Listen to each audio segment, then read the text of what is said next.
Distinguished delegates, ladies and gentlemen, to the third day of the annual subcommittee. By lunchtime, we're halfway through if you don't count the time until 4 a.m. on Saturday morning, which is then up to you not to do or not.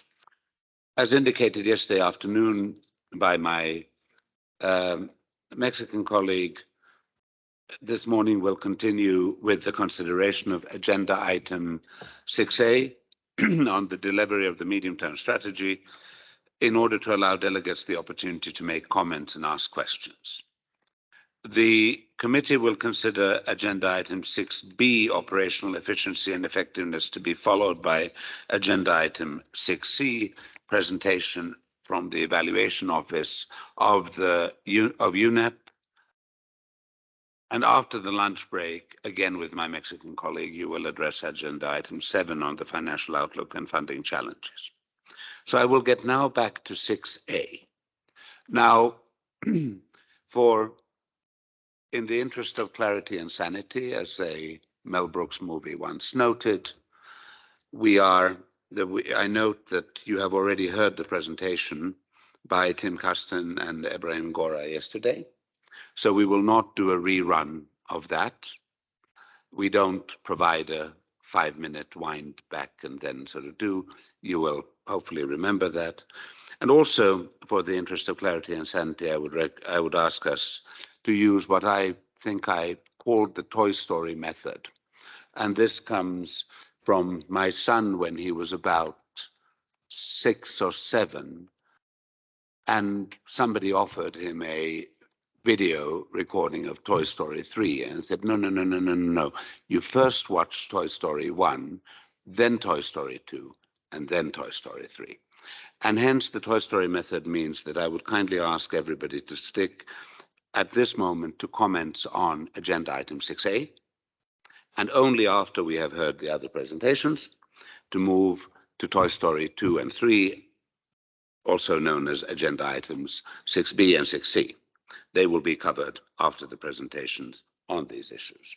So getting back to agenda item 6A and the discussion following yesterday's presentations, I am pleased to open the floor.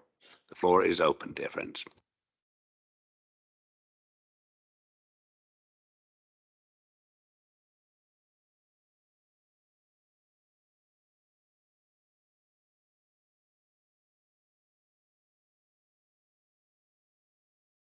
I must say that at this moment, very good.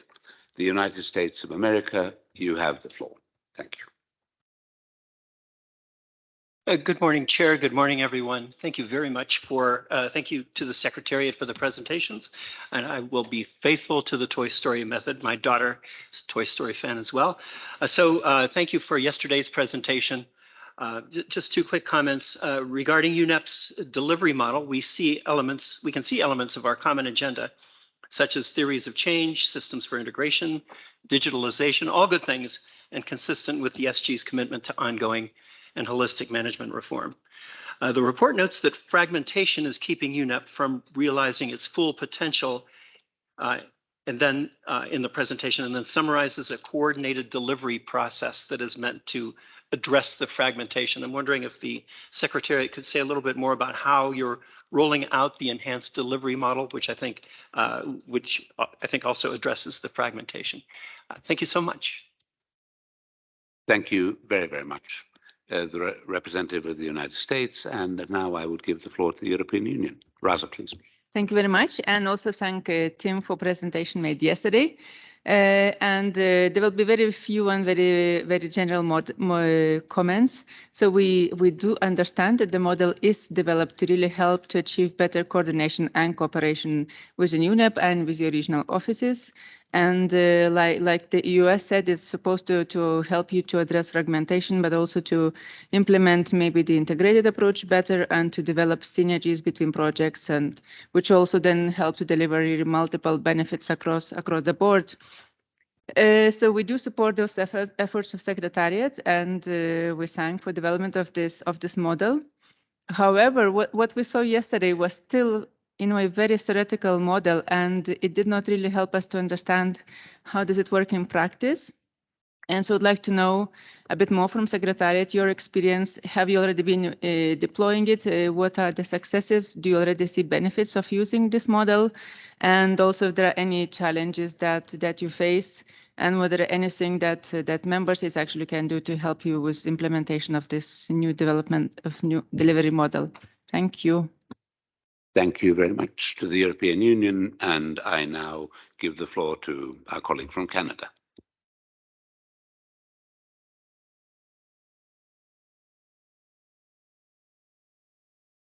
Thank you very much, Mr. Chair, for giving me the floor, and allow me to thank the Secretariat for the presentation yesterday evening. This is just a bit of a placeholder for further work for the Secretariat. Hopefully it's not too cumbersome. We would welcome a little bit more information in writing at a later stage on the following. Was the new model pilot tested first? And if it was pilot tested, what were the lessons learned? We wondered as well whether there would be an evaluation of the new model downstream. Are there risks foreseen of time delays or of adding additional administrative layers? How does the new model have built-in flexibility to take into account regional and country level contexts, such as implementing partners, funding architecture, or other factors? And with those questions tabled, I thank you. I thank you, Canada. I am seeing whether there are any further requests for the floor on agenda item 6A. Going once. Yes, I see Sweden, followed by Norway. Sweden, please. Thank you, Mr. Chair. Sweden would like to thank as well the Secretary for the presentation on the delivery model and support very much the statements that have been made by EU, USA and Canada on raising the question of how to transform this theoretical presentation we had outlined yesterday into more of an implementation operational mode. Maybe also the sort of differences between how this is going to set up in terms of the normative work, but also what we've heard of how this will be implemented on the ground for UNEP and its regional offices. We would also welcome to get further clarification on how cross-cutting issues will be applied with this new delivery model in terms of poverty, gender, disaster and conflict, for example. Thank you. Thank you. Thank you very much. And I would now give the floor to Norway. Thank you, Mr. Chair. And we would also like to thank the Secretariat for the presentation. And we just have a couple of brief questions. We also support the intervention made by EU, the question they had. But in addition, we would welcome further comments on how the enabling and foundational programs have led to organizational changes in the way that UNEP delivers on its strategic objectives. And we were also wondering whether the 3 thematic funds are helping UNEP achieve its strategy and work program. Thank you. Thank you very much. Again, looking for any possible additional requests for the floor. I see none. So hence, I'll probably get one just when I give the floor for the answers, but I would then hand the floor back to Tim and Ebrahim for reactions. Tim, please. Thank you very much, Mr. Chair and distinguished representatives, and good morning to everyone. Thank you for the supporting comments as well as the questions related to the delivery model. Let me start, first of all, I think from the perspective of at least my hearing, if I can say it that way, of the comments from both the United States and from the EU, they're a little bit similar in terms of how is it working, what is the rollout, and how we're putting this together. As noted in the presentation, well, let me start with the fact that this is not a huge change from where we are today. It's really putting in policy what has been the general practice. Currently, many of our projects are run either by divisions or by regions, but there is coordination. What we're trying to do is encourage, or if I can say even kind of enforce that coordination even more strongly than it is being done today. We want very much for the regional offices to be in the lead, to speak with the countries and the regions to find out what the needs of those countries and regions are, and then they bring our technical divisions in to support those needs. So we want to very much look at this whole process from a demand of what we're getting from the UN country teams, from the countries, from the regions through the issue-based coalitions and other aspects of the regional coordination platforms. So that is first and foremost what we're trying to do, is make sure that is happening in all cases. It was happening in some cases, but not always. And so we're really putting that good practice into play. It also means that we will be delivering UNEP projects in all cases. We are going to be working jointly, regional offices and divisional offices deliver on behalf of UNEP. I think this is a very important aspect of what we're talking about here.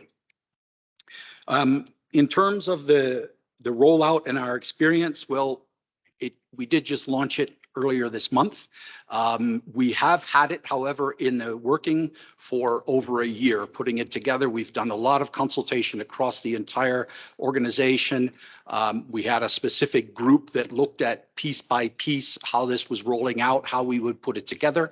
And so we took into account the views of everyone across the organization, normally through the, if I can say, our deputies group. Our deputy directors group are the ones that really have the finger on the pulse of the operations. And so we use that group a lot to pull all of this together and make sure that we were putting something together that we think will run, we think will work, and will deliver the best for you, our country, our member states. The rollout is a bit gradual. As you will note from the last slide of the presentation, we do have a transition plan, so there's nothing that's really cold turkey here, which drops from one day to the next. And we're also being very flexible to make sure that everything continues to run properly while we're making this shift. But again, the shift is not a great one. It's something that was really common practice in the first place. What are the challenges to this? Well, one of them was, how are we going to fund the regional office support and engagement with UN country teams and the resident coordinator system? It's very important that we enable that to happen so that they have the resources from the Environment Fund, which we have now allocated in 2022. And we are looking at, in the process of the 2023 allocations already, we're looking at the budget process for next year as to how that's going to come into play. So we've provided dedicated funding in the Environment Fund for each regional office to engage specifically with countries at the country level with the resident coordinator system, and to be part of the UN country team as the CCAs and the cooperation frameworks are developed. So that was one of the challenges, where the funding come from, but we've met that and we're proceeding along with that. The second thing that we've provided through the Environment Fund is additional funding to enable divisions to support the regional offices to work with the country teams. In other words, while our regional offices, the country focal points, the regional development coordination officers and so on will work with the country teams, when they need technical backup on certain things, how do we plan this? How does this fit into what UNEP is doing in other places of the world? As Ibrahim mentioned yesterday, trying to make sure we're carrying the same message, we're providing the same overall guidance, but tailored to regional and country needs. So the regional offices can call on the divisions, and we've provided additional funding in the Environment Fund to enable those divisions to be responsive to the regional offices and to provide them with the ability to take away from what might be their daily job for a couple of days to go to the region, either remotely or literally, and sit with them, sit with the country team and work that out.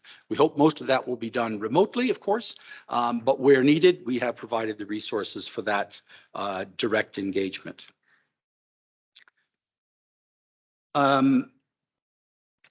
Responses, so I hope that covers more or less the questions from the United States and from the European Union. From Canada, was it pilot tested? No, but as I said, we had a lot of consultation going into this. We are working it through now, but we have a very flexible and gradual transition plan to make this work. We are looking at cases where we might need to make some exceptions and see what's going to happen as we roll this out, as this evolutionary, slight evolutionary change is going on. We are definitely keeping track of lessons learned, and we're addressing them already as they might come up. And yes, in terms of an evaluation, we've already budgeted for an early evaluation after about 1 year of operations to see how things are working and if we need to make adjustments. So thank you very much for that. In terms of how it relates to our implementing partners and other factors related to funding, we're not expecting that to necessarily change. It doesn't change the way that we manage projects. It changes the way in which we design our projects and where we get engaged, but the overall management, the delivery model does not necessarily impact on that. There are other aspects that we need to look at and how we work with implementing partners and so on that are outside of the delivery model, if you will, and we're looking at that through project control management measures and other things like that. Likewise, the comments from Sweden on how are the cross-cutting issues of gender conflicts and other things being addressed in the delivery model. Once again, we don't expect that to change. If anything, we would expect that if there are some cross-cutting issues that are more important to regions and countries, we are receiving those through our regional colleagues and bringing those to the divisions to make sure that all of those are covered in the project design and implementation. We very much, the issues of gender and other cross-cutting issues of safeguards, things like that, as they are in the program of work will not change. Those will be carried out as per the program of work that we have. And then from Norway on the enabling sub-programs, once again, we do not expect that the delivery model would have any specific impact on any one sub-program or another. What we're looking for is to ensure that we have integrated management of our projects. I would like to stress again what Ibrahim mentioned in his presentation yesterday. The delivery model is focusing on regional and country projects, ones that we want to make sure we are being responsive to the regional and country needs. And these are the advisory services, technical support, and capacity building types of projects as per the projects that we've laid out. Projects such as big advocacy projects or our science-based projects in GEO will not be affected by the delivery model. They will continue to be run as they have been in the past. And how the thematic funds will affect this? Well, first of all, we're grateful for some of the donors that have already contributed to our thematic funds and are thinking about contributing to the thematic funds.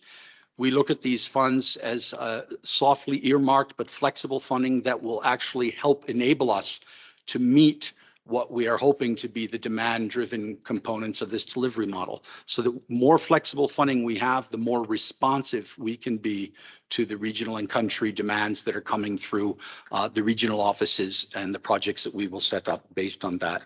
So we do believe that thematic funds will actually significantly assist us in providing or meeting the demand that we're seeing coming from countries and regions.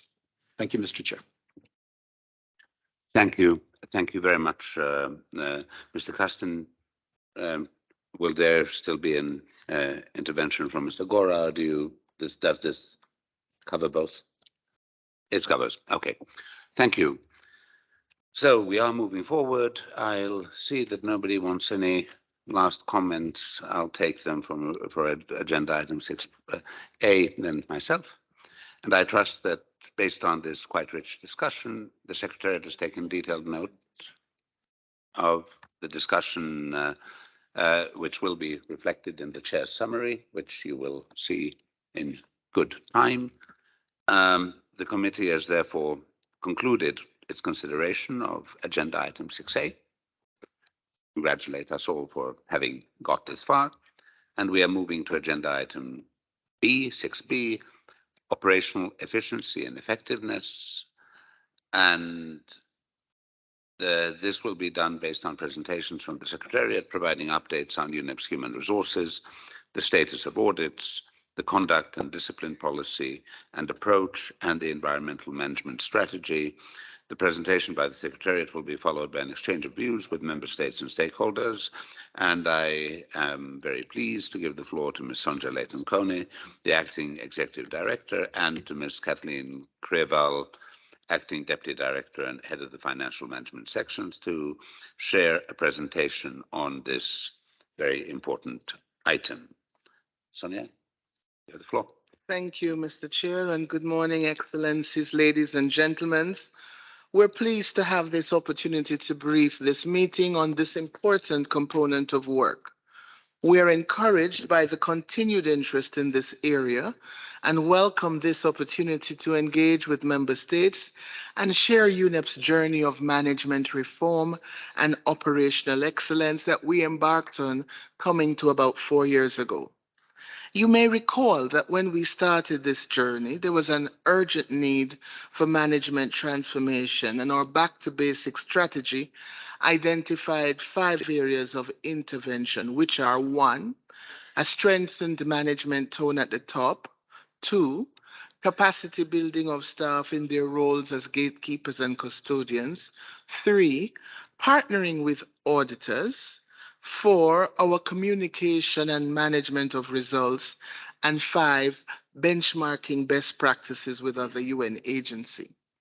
We have worked on all 5 areas and made substantive progress as evidenced by our positive staff engagement surveys, the closure rate of our audits, the introduction of quarterly business reporting reviewed by the senior management team, and incorporating recommendations from the benchmarking exercise, as well as the launch of our corporate academy. I have spoken about this before, but just wanted to recap and stress that we continue to monitor the actions we outlined. But as I indicated at the last annual meeting, UNEP further needed to look at future-proofing, also capitalizing on opportunities and actively reviewing the landscape for future risks. And this is what we will be focusing on today. But at the beginning, let me also remind that UNEP provides financial report updates as part of the program performance reviews, which indicates budget and implementation rates as a standard item. However, given the timing of this meeting and that we're at the start of the medium-term strategy, this is not the focus of the component we're working on today. I wish to nonetheless reassure member states that as of today, we remain on track with our financial plans and implementation. And of course, we will look at our funding status as part of agenda item 7. So there will be that opportunity. The agenda item today calls for an update on operational excellence that UNEP is exploring or attaining. And in turn, I believe it is important to start with how can we define operational excellence in a UN entity. In a private sector setting, operational efficiency has several measures relating to costing of time and inputs, making a product, savings done through staffing costs, and ultimately increases in share value for stakeholders. But the UN system is not able to apply those standards. And so for UNEP, operational excellence and efficiency is defined as efforts that drive development and re-engineering of work processes that combine new thinking, new approaches to digitalization, strengthening capacities of our staff to deliver directly, maximizing benefits available from UN management reform, addressing policy gaps, as well as new and emerging needs in our development system to ultimately ensure that UNEP remains a premium partner, ensuring excellence in the delivery of our program of work for all member states, as well as ensuring our staff are equipped, motivated, and engaged. Today, there will be two presentations that will made.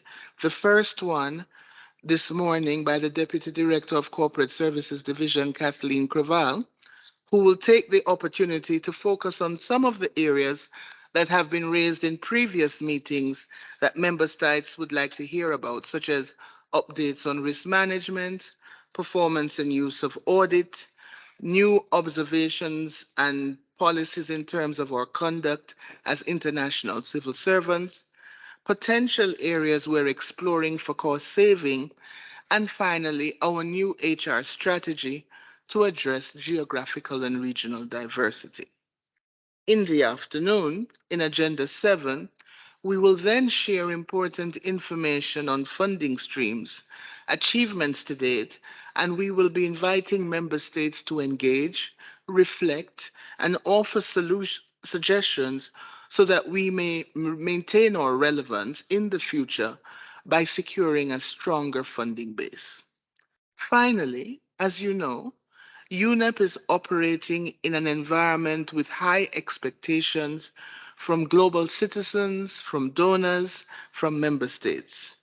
We are a leading partner for key environmental financial networks that are relevant, and I'm therefore pleased to announce UNEP's re-accreditation to the Green Climate Fund. The GCF has renewed our accreditation and the threshold has been increased, which allows us to support many more developing countries. We have also received very recently substantive support from the Global Environment Facility in this GEF 8 process. Our portfolio has been well received, and so we are also continuing on that trajectory. We are ensuring the highest standards in policies and systems with our critical partners for our program and delivery so that we are ensuring that we remain credible, fit, and relevant. We have also, as another example, recently concluded a positive visit from the European Union around our pillar assessment as part of the UN system. With these few remarks, I will now hand over to Kathleen to make the more detailed presentation. Thank you. Thank you, Sanja. Excellencies, ladies and gentlemen, good morning. Since the last annual subcommittee meeting, we have been working hard towards making UNEP the premier partner of choice. UNEP has been on a journey, strengthening systems and building staff capacity to support program delivery. Operational efficiency and effectiveness is around innovation, adaptation, cost savings, re-engineering staff, and the risk appetite of the organization. The financial, as Sanja just said, the financial update as of June 2022 was presented at the CPR meeting in July in the program performance report, and the update as of September will be presented in the next CPR meeting. So here we will be mostly covering topics that member states have highlighted as areas of interest. However, here we would just like to share with you the 2022-2023 Program of Work budget configuration. You will note that UNEP's core resources from the regular budget as well as the Environment Fund constitute only 28% of the funding structure, while the remaining 72% are target budgets driven by donor contributions and global funds such as GEF and GCF. It is worth noting that 28% of the core resources is not fully achieved due to the variance between the approved Environment Fund budget and the level of contributions. Being a normative organization that relies mostly on personnel to deliver its mandate, UNEP attempts to align its staff costs to the approved and endorsed budgets. For example, in the 2022 2021 biennium, the staff costs reflected 72% against non-core resources and the remaining 28% against core resources. This is key in understanding how we navigate competing priorities with limited resources to achieve our goals.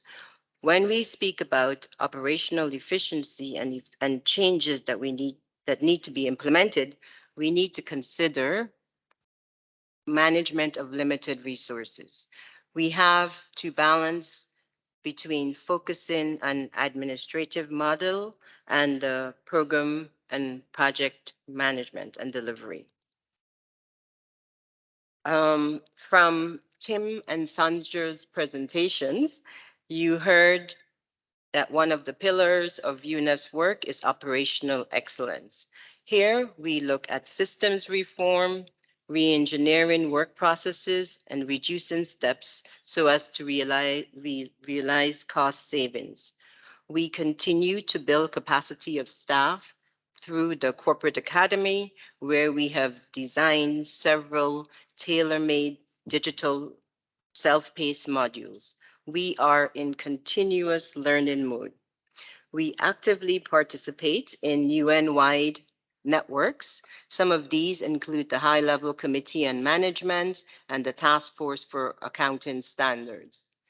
We have made processes more efficient. For example, the management of program support costs, faster processing of cash, re-engineering of grants management processes. We use audit, other risk tools, and intelligence from UN networks to guide and update our policies. Through the use of service providers like UNDP and UNOPS, we reduce implementation time on the ground. Since the last annual subcommittee meeting, we have been busy incorporating UN reforms, hoping to see dividends. Input from the benchmarking study shows that UNEP is ahead of many other agencies in grant management, but areas of concern are procurement and management of implementing partners. We use indicators to benchmark service provision against actual delivery. We have launched 2 risk management training modules in the Corporate Academy. And also, as a part of the Corporate Academy, we have deployed an anti-fraud and anti-corruption course for our finance staff. On efficiency gains, especially in the area of procurement, we have invested heavily in the procurement team to provide a strategic function. We are developing training on capacity assessments, and we are incorporating new thinking around vendor considerations for gender, human trafficking, and environmental sustainability in our procurement strategy. UNEP is increasingly reducing time by using UNON and UNOG as our service providers to process contract requests. And there is also a local shared services center in Kenya that will allow us to piggyback on contracts from agencies here in Nairobi and also use their services to do audits and assessment of local implementing partners in Kenya. This is supposed to be rolled out to many other countries, but there are initially 6 countries that are in this project. And we do expect to see results in the next 2 years.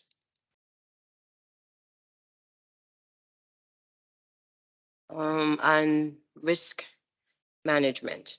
UNEP has embraced enterprise risk management as a core tool to evaluate, assess, and manage the uncertainties it faces while pursuing its mandate and objectives. The risk framework was built upon the identification of 9 corporate risks during the 2021 risk assessment. The priority risks were found in the critical elements of UNEP's business model and mostly relate to, as I said before, the management of implementing partners, procurement, but also strategic and organization planning and management and knowledge of assets and publications and communication. With this, UNEP is complying with and is integrated in the UN Secretariat's risk framework. More importantly, UNEP is now embarking on a journey beyond towards a risk-inclusive organization. Through the establishment of the new Operations and Risk Management Unit, a strategic implementation plan was set out that is raising awareness and sensitizing staff to embrace risk-based thinking and decision-making mentality. As part of the Corporate Academy, various online capacity building courses have been designed and tailored for UNEP-specific needs. A risk focal point network has been established across all MEAs, divisions, and regional offices to help spread out risk knowledge in all parts and on all levels of the organization. In addition, UNEP is extending on risk mitigation strategies. Senior management is now leading and supporting processes that bring together the expertise from across the house to tackle strategic and operational obstacles. And some of these initiatives include a task force that has been established to strengthen project management throughout all cycles of the process and substantial updates to the partnership policy and changes to our program manual.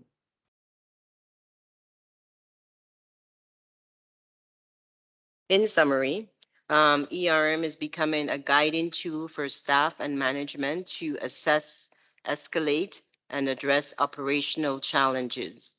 Furthermore, UNEP is using the understanding of its risks to identify opportunities for growth and excellence.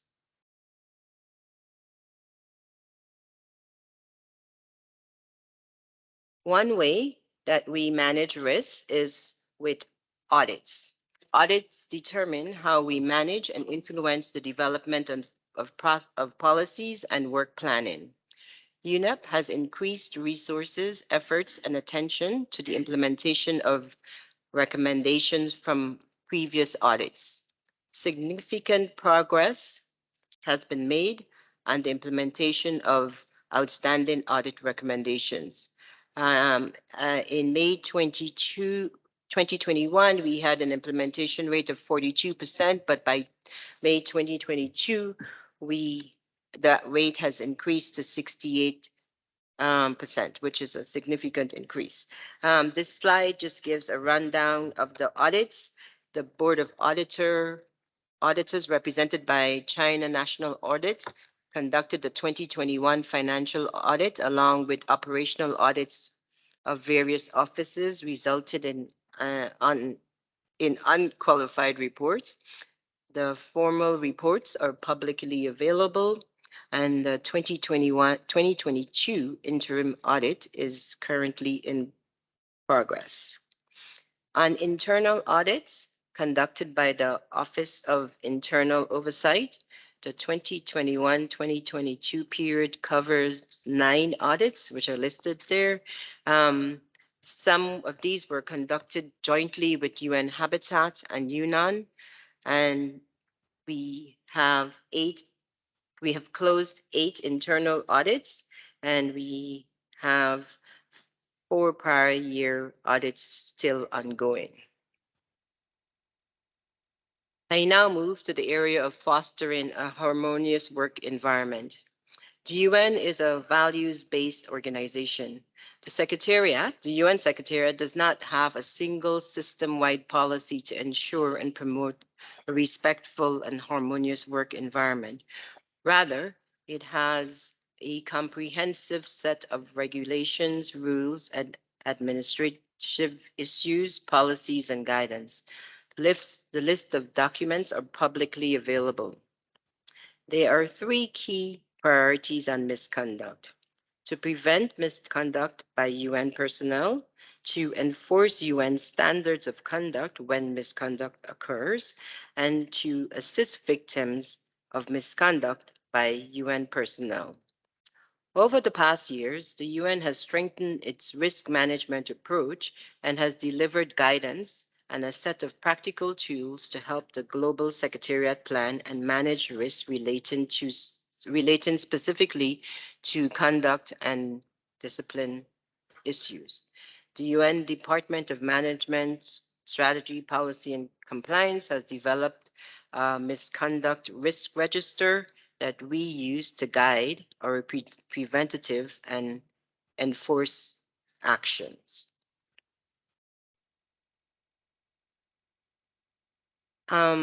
Against this background, we would like to share with you what are the most serious types of misconduct reflected in the misconduct register, risk register, how these are handled, and what actions has the organization taken to the most recent cases. Most serious types of misconduct include sexual harassment, abuse of authority and harassment, sexual exploitation and abuse, unauthorized outside activities, and fraud and corruption. How is misconduct handled? Reporting, there are several means of to report misconduct to supervisors, to OIOS, anonymously or not, to any UN personnel. Any UN personnel can report wrongdoing in good faith. And the process, we report all cases to OIOS, and they make a determination on whether they will launch a formal investigation or whether the case should be handled by the entity itself through a preliminary assessment, which can conclude in 3 actions. Initiation and investigation, taking an administrative or managerial action, or to close the matter without further action. Managerial actions include coaching and training. Administrative actions include reprimand letters, and disciplinary measures can only be taken by the Secretary General.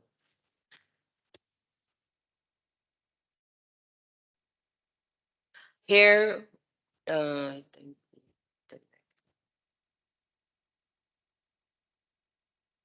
here we provide the concrete actions taken in response to the priority areas of misconduct. On the sexual harassment, UNEP has actively followed up on all complaints of sexual harassment with OIOS, given that OIOS is responsible for investigating reports of sexual harassment. UNEP has taken several administrative and managerial actions regarding reports of sexual harassment. Some actions include issuing reprimand letters to staff, placing staff on administrative leave with or without pay, encouraging staff members to engage with the Ombudsman's office to improve the relationship in offices. We have issued regular broadcasts to all UNEP personnel, informing them of the need to identify and report sexual harassment and informing them about the protection to whistleblowers should they report such prohibited conduct. An action plan for sexual harassment has been developed and shared with senior management on actions to be taken and to respond to and address sexual harassment. And we also just had a first training to JPOs on this topic. 2 policies have been developed. 1 on prevention of sexual exploitation and abuse for implementing partners, and 2 on prevention of sexual exploitation and abuse for UNEP personnel. UNEP has continued to actively participate in the UN-wide working group on sexual exploitation and abuse, which coordinates actions throughout the UN system. And we actively participate in the Yunnan Task Force. And now just to provide some data on our reporting, the first fraud and corruption report was developed this year and shared with the CPR, the senior management, and all UNEP personnel. The second, and there's also a second one that was developed. The report captures data on possible unsatisfactory conduct, including fraud and corruption, actions taken by UNEP to respond and to address several aspects of conduct and discipline. The current report shows some statistics from the previous reporting cycle from January 2019 to July 2020. The statistics help to provide the trend in the amount of complaints received in previous reporting period vis-a-vis the current reporting period. In the last reporting cycle, a total of 37 reports of possible unsatisfactory conduct were filed. So far, 36 have been closed and one is ongoing with the Internal Audit Division of OIOS. The following actions were taken in relation to the reports received in the last reporting period. One reprimand letter was issued, one caution letter was issued, and a staff member informed that outside occupation and employment cannot run with part-time employment. On the second report, which covers the period August 2020 to the September 2021, 16 reports were filed, and these covered areas such as outside activities, harassment, fraud, recruitment, and false statements. As we are expanding our partnerships, we are undertaking the updating of various corporate policies with a target date of 2023-2024. These include the review and update of the 2011 partnership policy and procedures. A second draft is being consulted through UNEP-wide focus groups, and it should be finalized by the end of the year.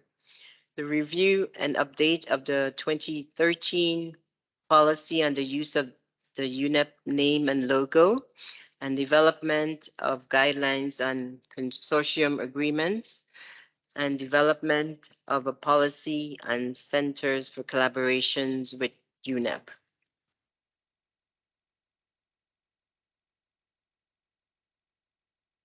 We now take this opportunity to update you on progress in the area of human resources management, especially in the areas of gender parity and geographical representation. As of September, we have 1,323 staff. Of this, 38% are male and 62% are female. When comparing secretariat versus MEAs, for the secretariat, 61% are female and 39% are male.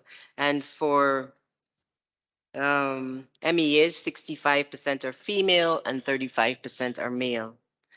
When looking at the professional and above categories versus general service category, at the P level, the gender parity is 55% female and 45% male.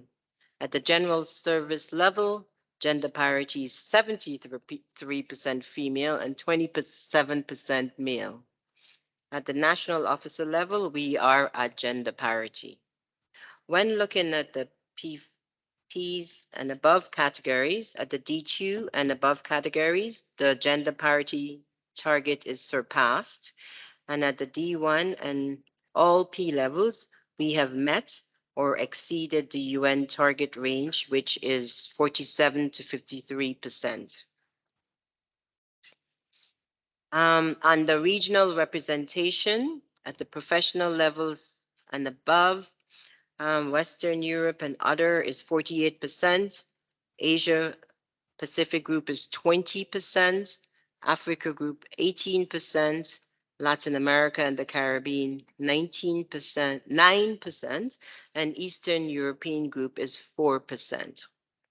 Since the last annual subcommittee meeting for P5s and above, Western Europe and others category has decreased by 4%. Asia Pacific group has increased by 1%. The Africa group has increased by 3%. Latin America and the Caribbean has increased by 1%, and Eastern Europe has increased by 1%.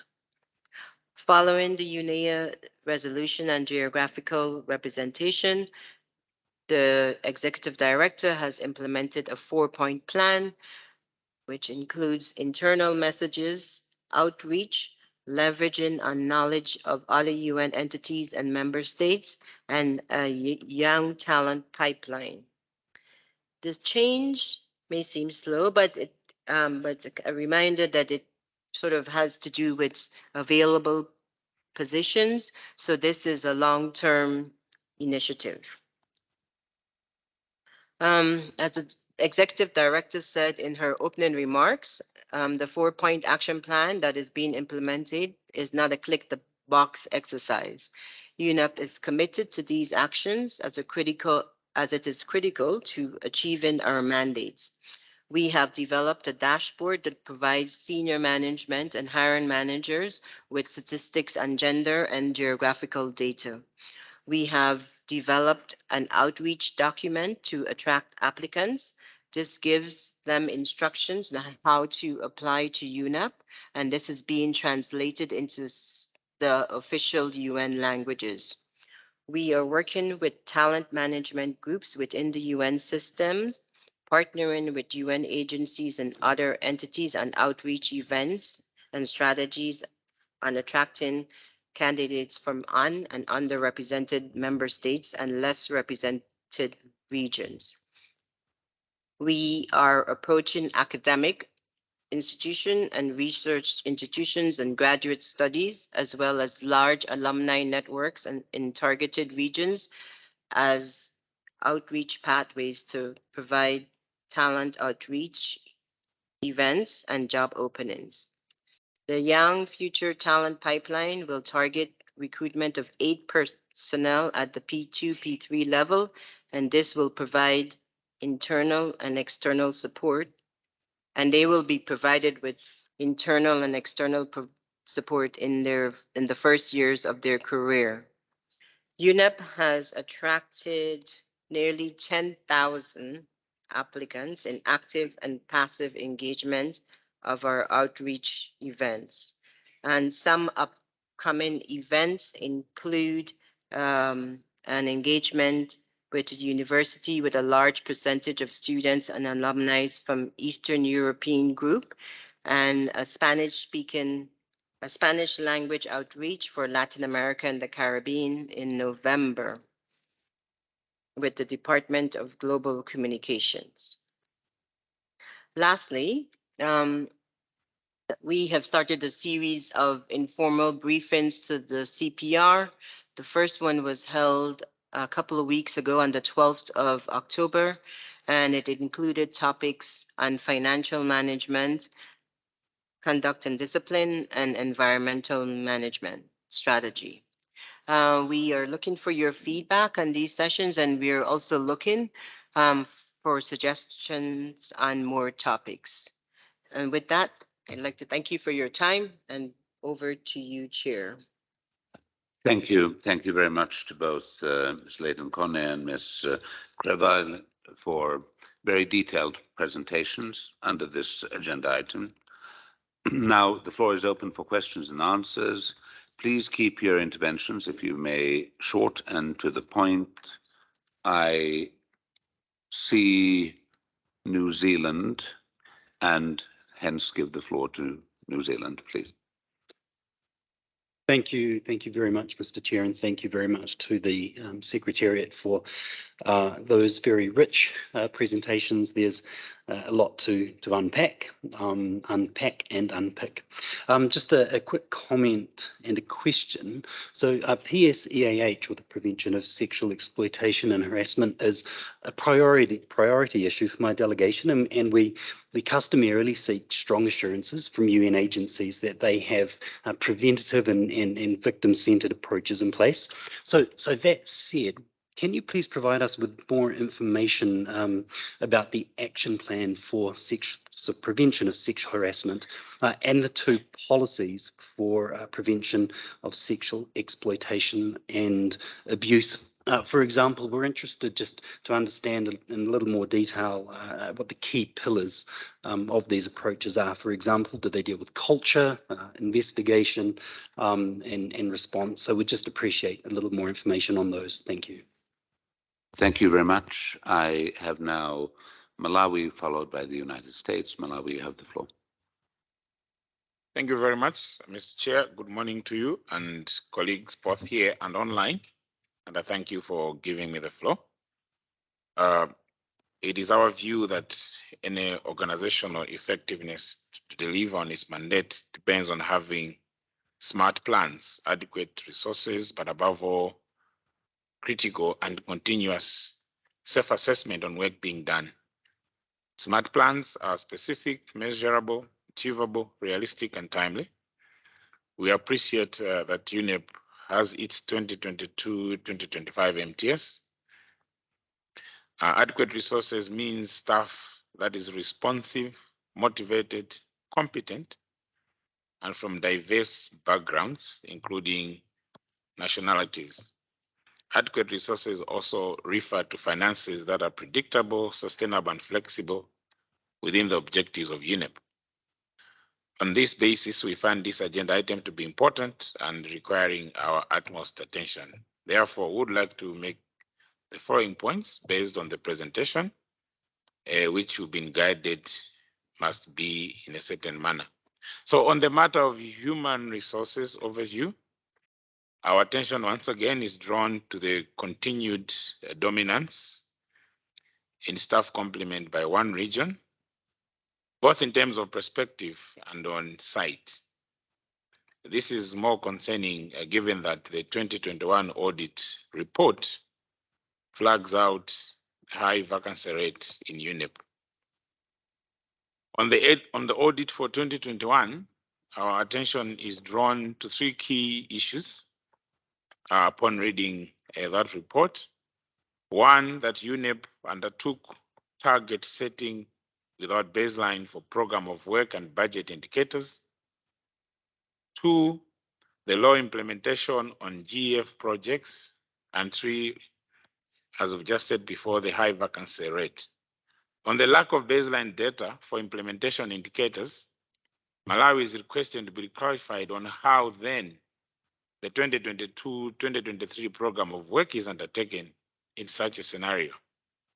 Specifically, we are interested to know whether baseline data is now sufficiently available for the 2022-2023 program of work indicators. On low implementation of GF projects, two things come to our attention. One, since GF together with GCF constitute 40% of funding made available to UNEP, then an average of 50% implementation rate has a significant impact on the overall delivery on the environmental mandate. We are basing the 50% average implementation rate on the basis of paragraph 3 of page 11 of the document, financial report and audited financial statements for the year ended 31 December 2021, and report of the Board of Auditors in brackets A/77/5/ADD/.7. We are kindly requesting the Secretary to speak to this issue. The second issue on the GF that comes to mind is that GF projects are based on earmarked funding model. If that is the case, is there for any relationship between earmarked funding and implementation of interventions? While acknowledging that this perhaps would require an in-depth or further analysis, Malawi would like to hear from UNEP Secretariat on this matter. And also noting that one of the documents that the Secretariat likes to refer to, the MOPAN report, would also want to know whether this is an issue that the MOPAN assessment picked up. On high vacancy rate, it is a bit ironic that while member states continue to express concern with the dominance of staff complement by one regional group, there can exist vacancies in the organization. Is it because no bodies from the regions or from that region are unable to fill the slots? Is it because there are no qualified individuals from the other regions? Is it because filling those vacancies is not a priority? As such, Malawi is very interested to know, to be clarified on the current vacancy rate following the presentation on the human resource overview. And also, given the recommendation by the audit report on the same matter, which also speaks to the issue that UNEP should have a clearly included an aspect of regional balance in the recommendation. Sorry, we would have loved or appreciated that the auditors should have made a recommendation which should have clearly included the aspect of regional balance in the recommendation to UNEP's hiring managers. Before I conclude, Chair, a quick comment on the issue of misconduct. We take note with concern the acts of misconduct that have been referred to. We commend management for the follow-up and corrective measures undertaken. We are aware that acts of misconduct may be triggered by actions or indeed inactions of management and colleagues. But misconduct may also have its source or influence from external stakeholders. In this regard, my delegation would like to know from UNEP if the Secretariat has come across any misconduct that has emanated from the Secretariat's engagement with member states and other stakeholders. With these comments, I thank you, Chair. Thank you very much. I will next take the European Union as a regional group. Then we have the United States, China, Brazil, and Switzerland, and the Netherlands, and I would also like to welcome the Executive Director to the hall. So, European Union, you have the floor. Thank you very much, Chair, and welcome to Executive Director. It's good to have you again today, and thank you for your presence yesterday and for your commitment to help us on the monitoring portal. So I understand, of course, like you said, Mr. Chair, there will be a Toy Stories Part 3, right? So for now, I'll just have Absolutely, yes. So for now, I'll have a very short question for the presentation that was made now. And of course, I thank both Sonja and your colleague for presentation made now. So just one concrete question. You mentioned in the presentation that there was a revised partner policy. And so the question is, which elements of that policy will help to address the risks, especially on fraud and corruption that were highlighted in the presentation?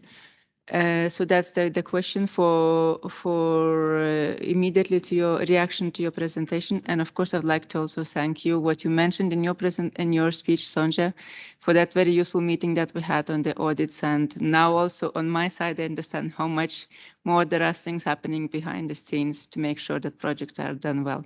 Thank you. I thank the representative of the European Union and give the floor to the United States. Thank you very much, Chair, and good morning, Madam Executive Director.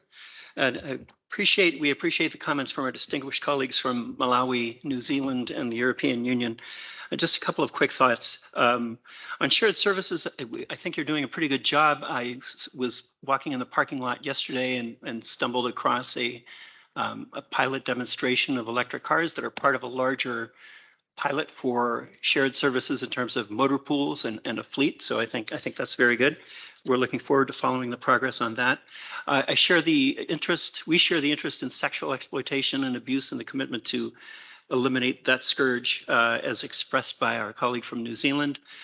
We do note that you have a separate policy for implementing partners, which I think is pretty good and pretty progressive, and we may take that elsewhere as kind of a template. Regarding misconduct, you mentioned that there are 4 ongoing investigations by OIOS. If you could tell us a bit more about what misconduct is being investigated in those 4 open cases. And finally, we appreciate the information in this very, very rich presentation, by the way, on risk mitigation and the right risk management, right tools for risk. That's very important. We'll follow the progress on that closely. Thank you very much. Thank you to the United States, and I move over to China. You have the floor. Thank you, Mr. Chair, for giving me the floor. I'd like to join the voices of previous speakers and delegates to extend our congratulations for the concise and comprehensive report on this very important topic. And this delegation is pleased to see the great progresses in gender parity of staffing structures in UNEP. And as I could see, the female members definitely take majority of staff in all levels, which is good. And I'd like to seek the Secretariat's opinion if we could call it a success in achieving the gender parity, especially in the big background of the resolution on geographic balance and gender parity. My second point I'd like to share is I appreciate that the long-standing strategy to enhance and improve the geographic balance has been producing a lot of results with the increase of 1 or 2, 3% in different regions. And I wonder if the Secretariat could provide a regular update on such information, especially if we could further expand the geographic allocation of staffing to further breaking down into different nations.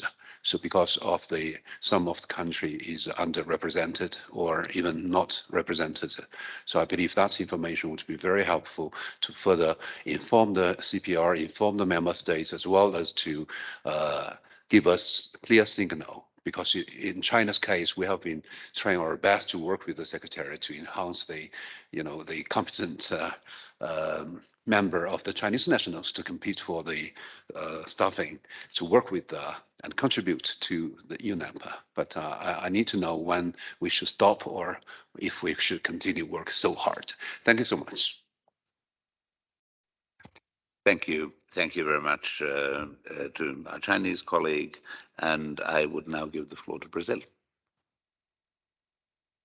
Thank you, Mr. Chair, and good morning to all. Just like my colleagues, I'd like to start by thanking the Secretariat for this very rich presentation. And I will be brief. And here I'd like to start by commending UNEP for the progress achieved in gender distribution. I think that cannot go without saying. It's very important.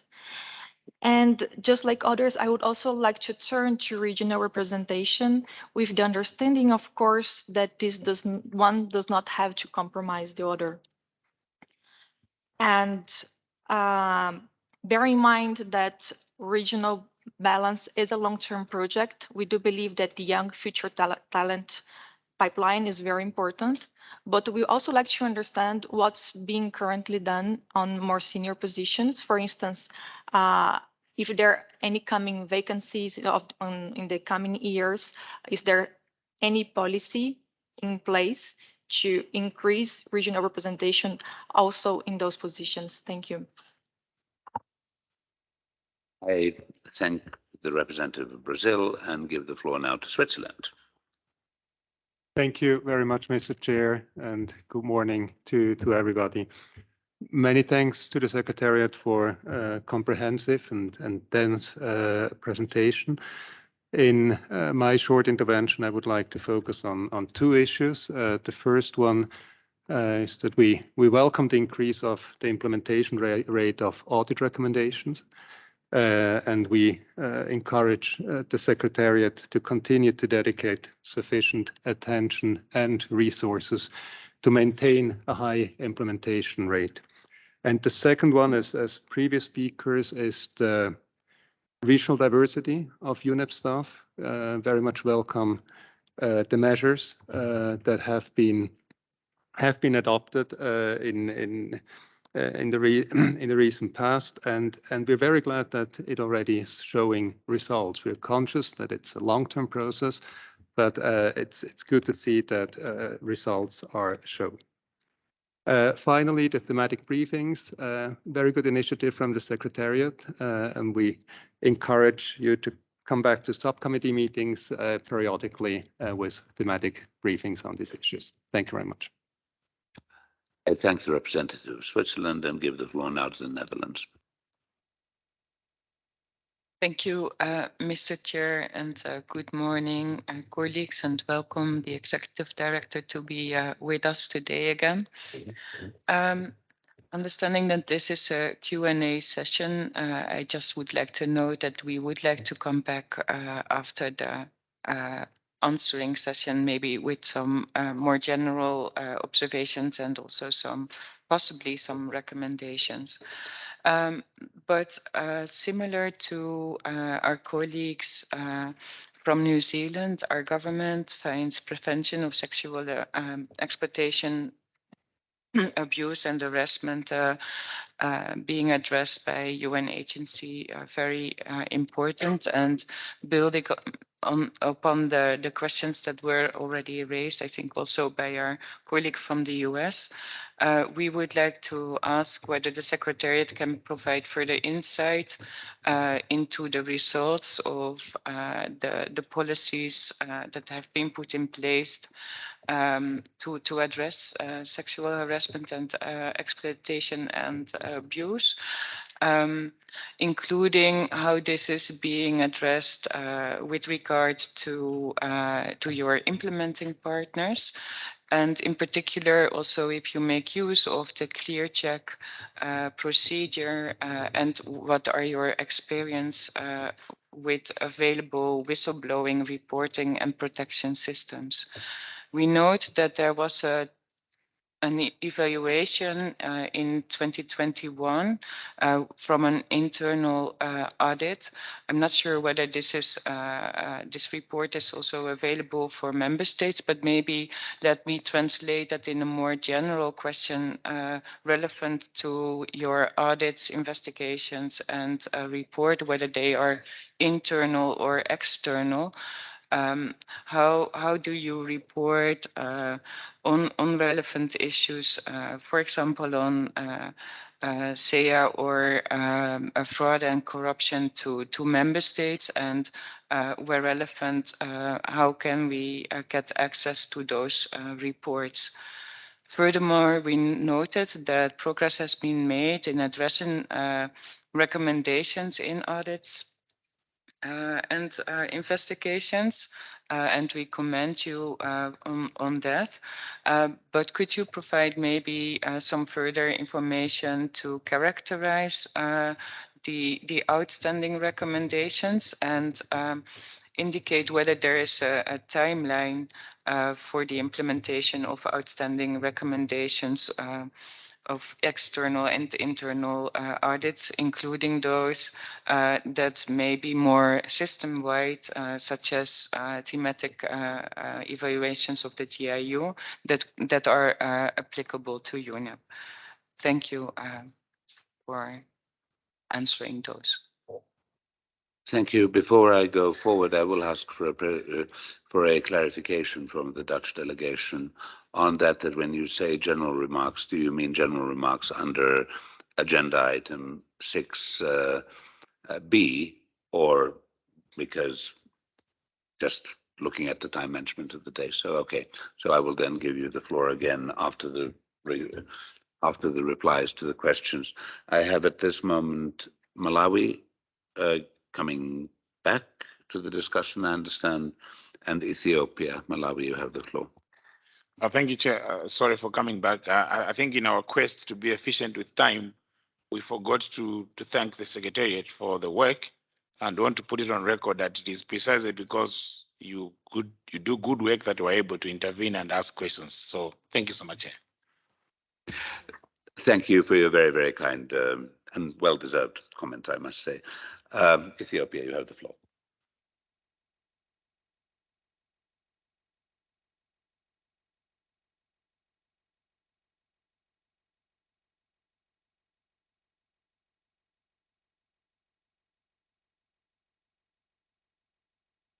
that request had come online, I understand. So so I'm looking around a little bit on whether Ethiopia actually wants to intervene at this moment.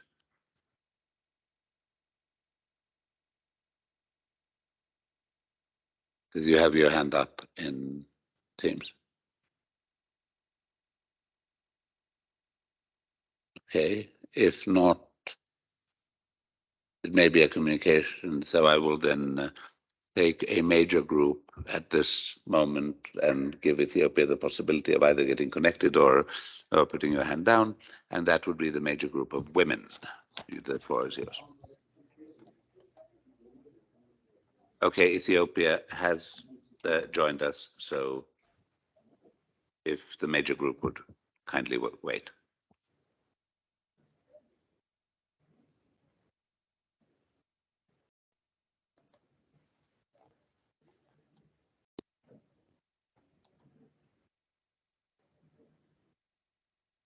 You can speak, Ethiopia, please. You have the floor. Hello, Chair. Am I audible now? We hear you loud and clear.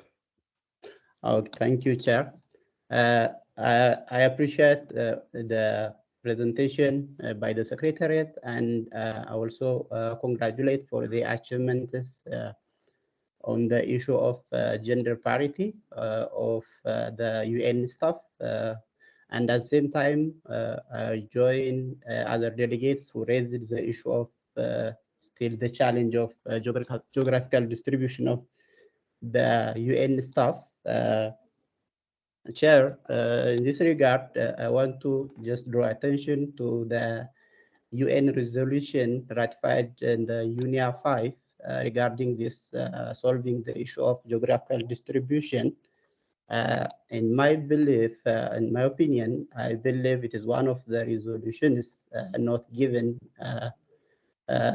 enough attention regarding the progress of implementation.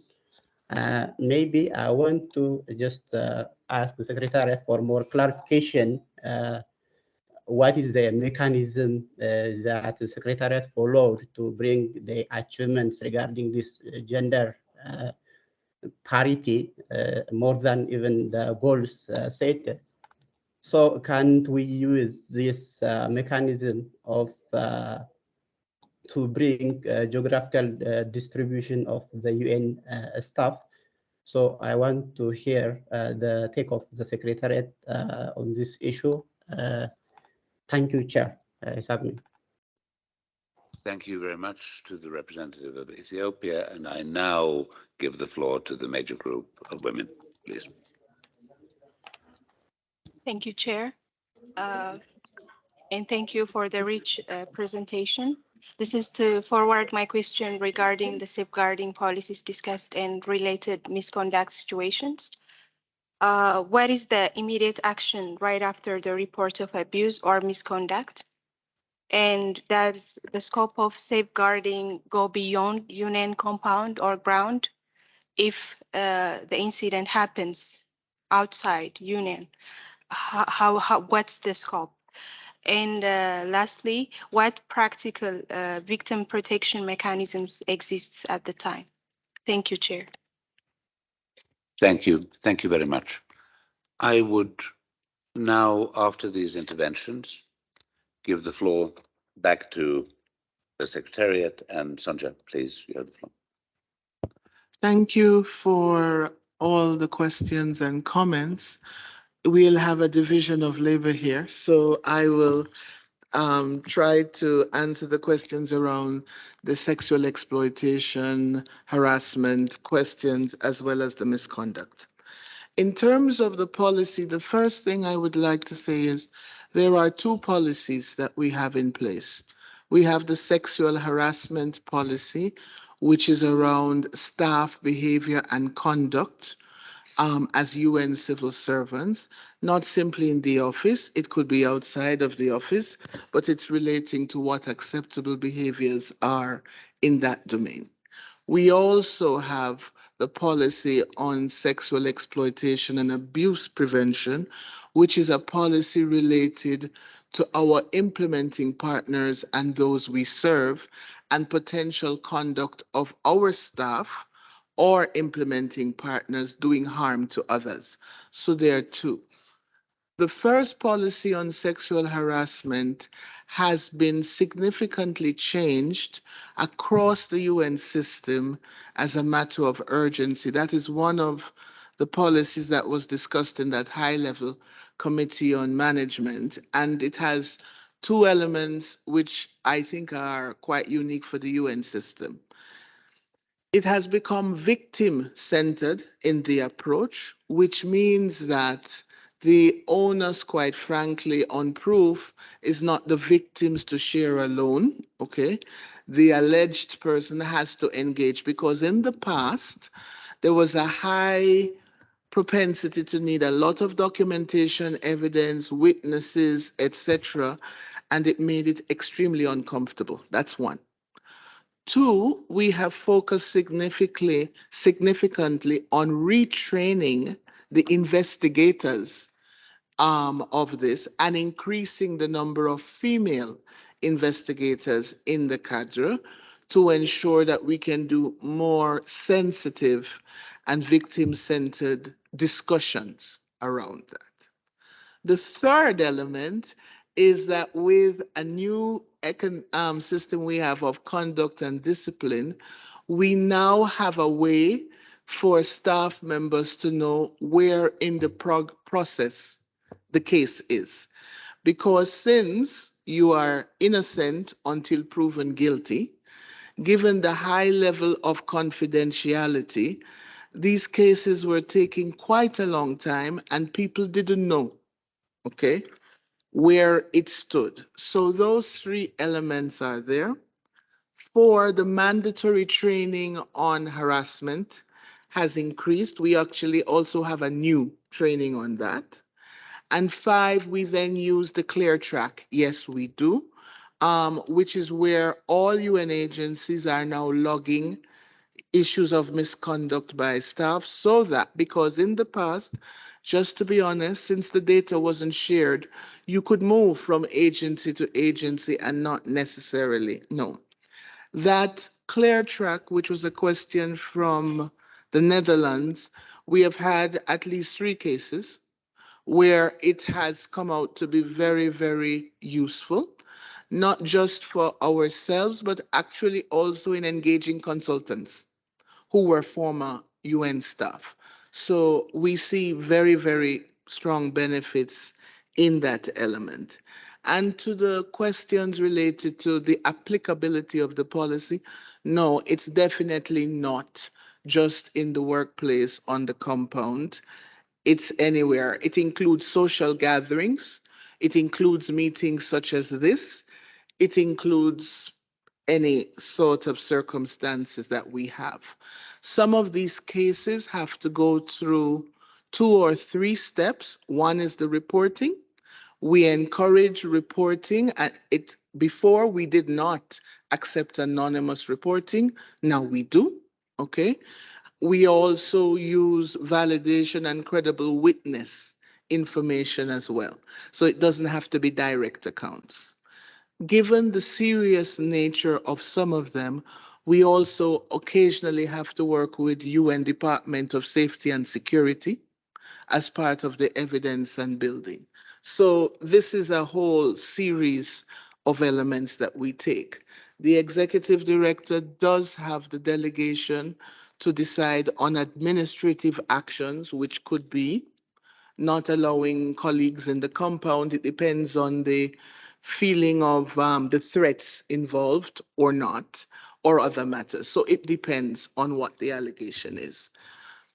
Now, on sexual exploitation and abuse, that one we have to acknowledge is relatively new to UNEP. When that policy originally came out, it was a blue helmet, a peacekeeping mission kind of policy, and as a normative agency with very limited footprint, it was not, we were focused more on staff behaviors than engagement with partners. However, there is a, what is she called? A rapporteur from the SG on sexual exploitation and abuse.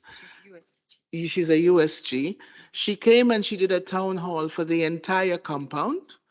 It was noted that Kenya is one of the countries in which it is considered high risk, etc.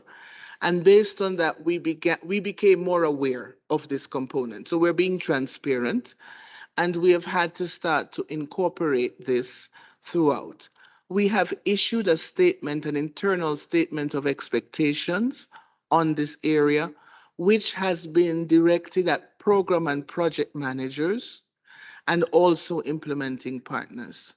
We are also working on incorporating this. That's why we're updating the partnership policy, actually, is to put these elements, what we call codifying them, that they are now in the full expectations of what we have. Because before, Jeff projects may have had it because that was a requirement, but other projects may not. In putting it in the policy, it's applied across the board.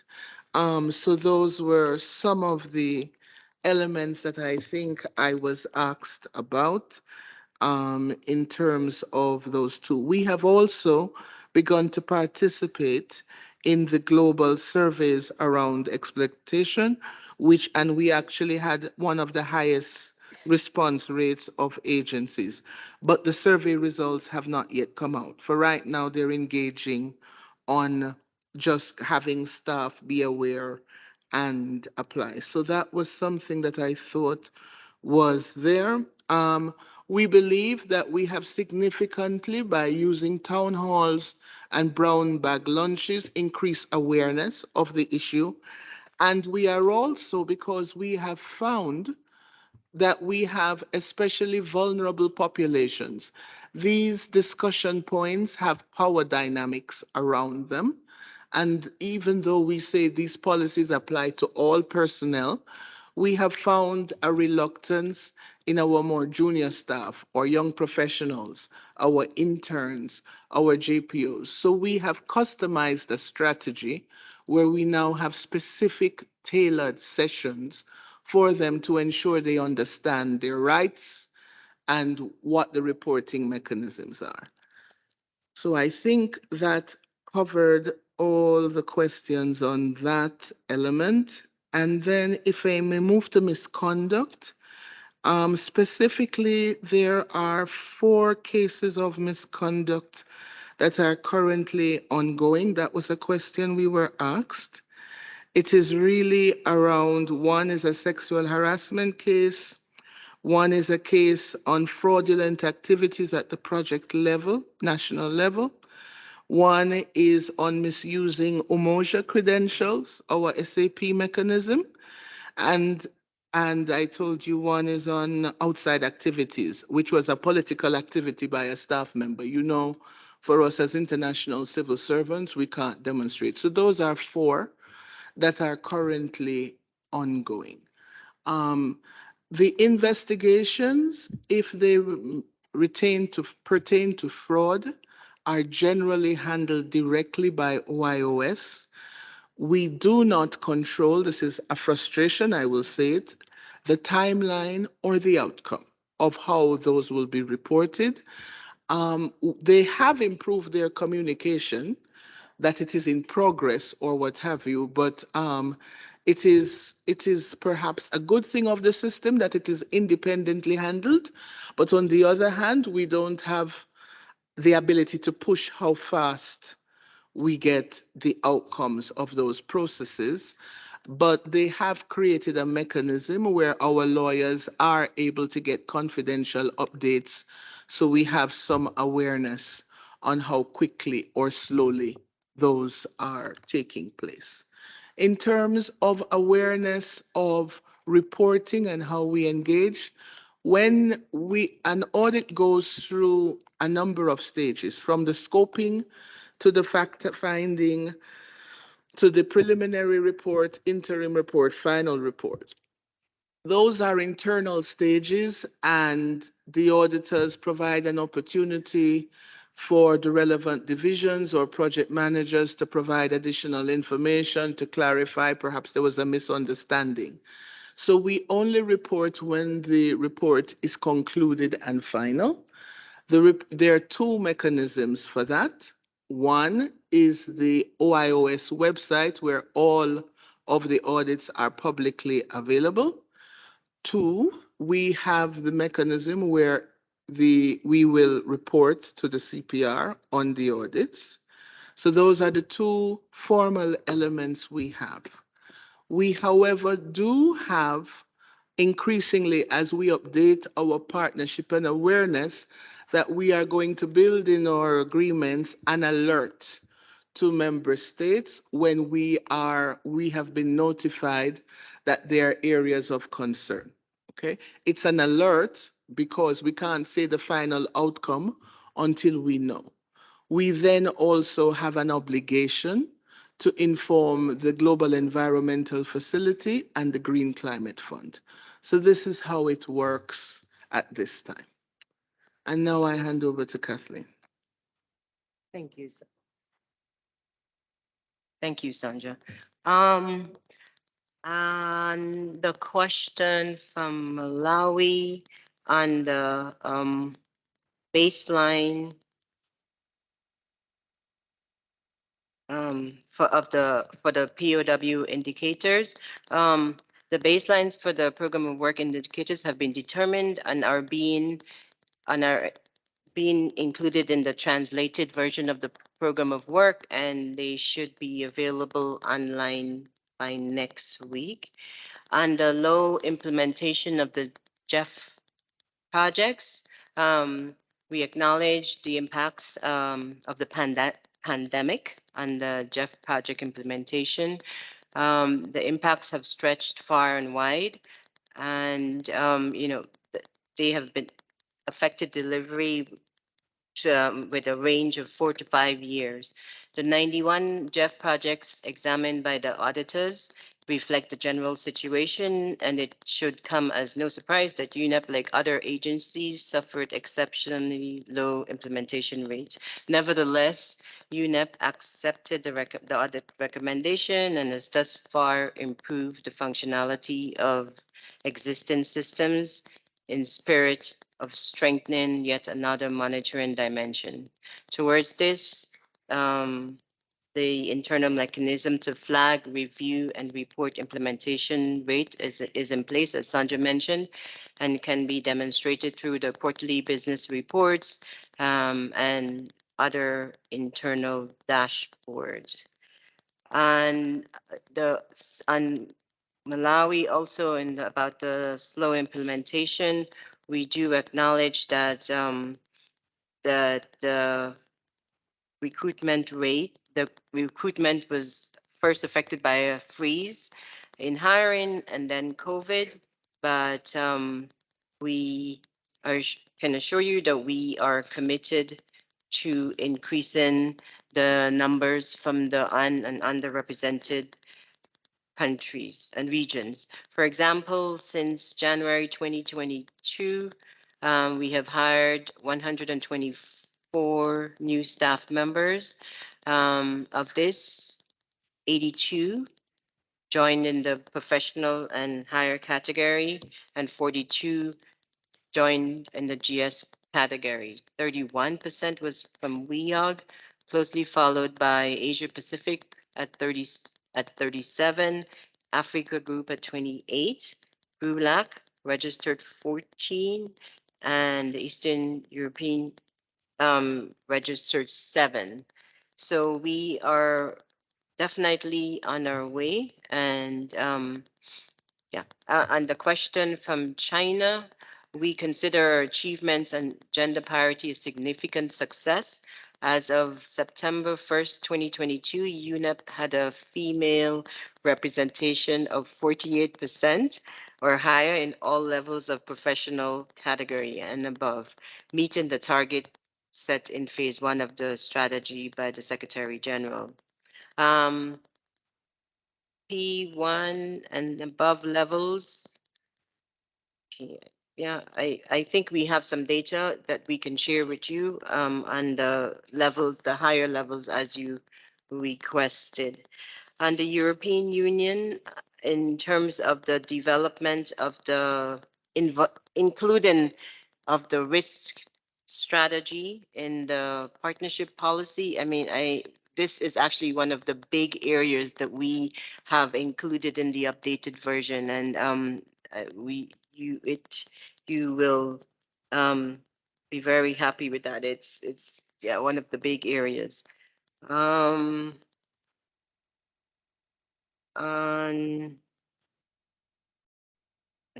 Sandra has covered a lot of the areas on misconduct. On the Netherlands, on the audit, we have a detailed tracking file of all the open recommendations with designated responsible individuals for internal and external recommendations. And these are signed, and as we said, we have now a strong operational and risk management unit, and they have quarterly or even more meetings with the DRIs to get progress updates and to ensure that there is sort of work on the implementation of the recommendations. And they also provide the support, which is a big thing that was not in place before, in terms of collaborating with other agencies, in terms of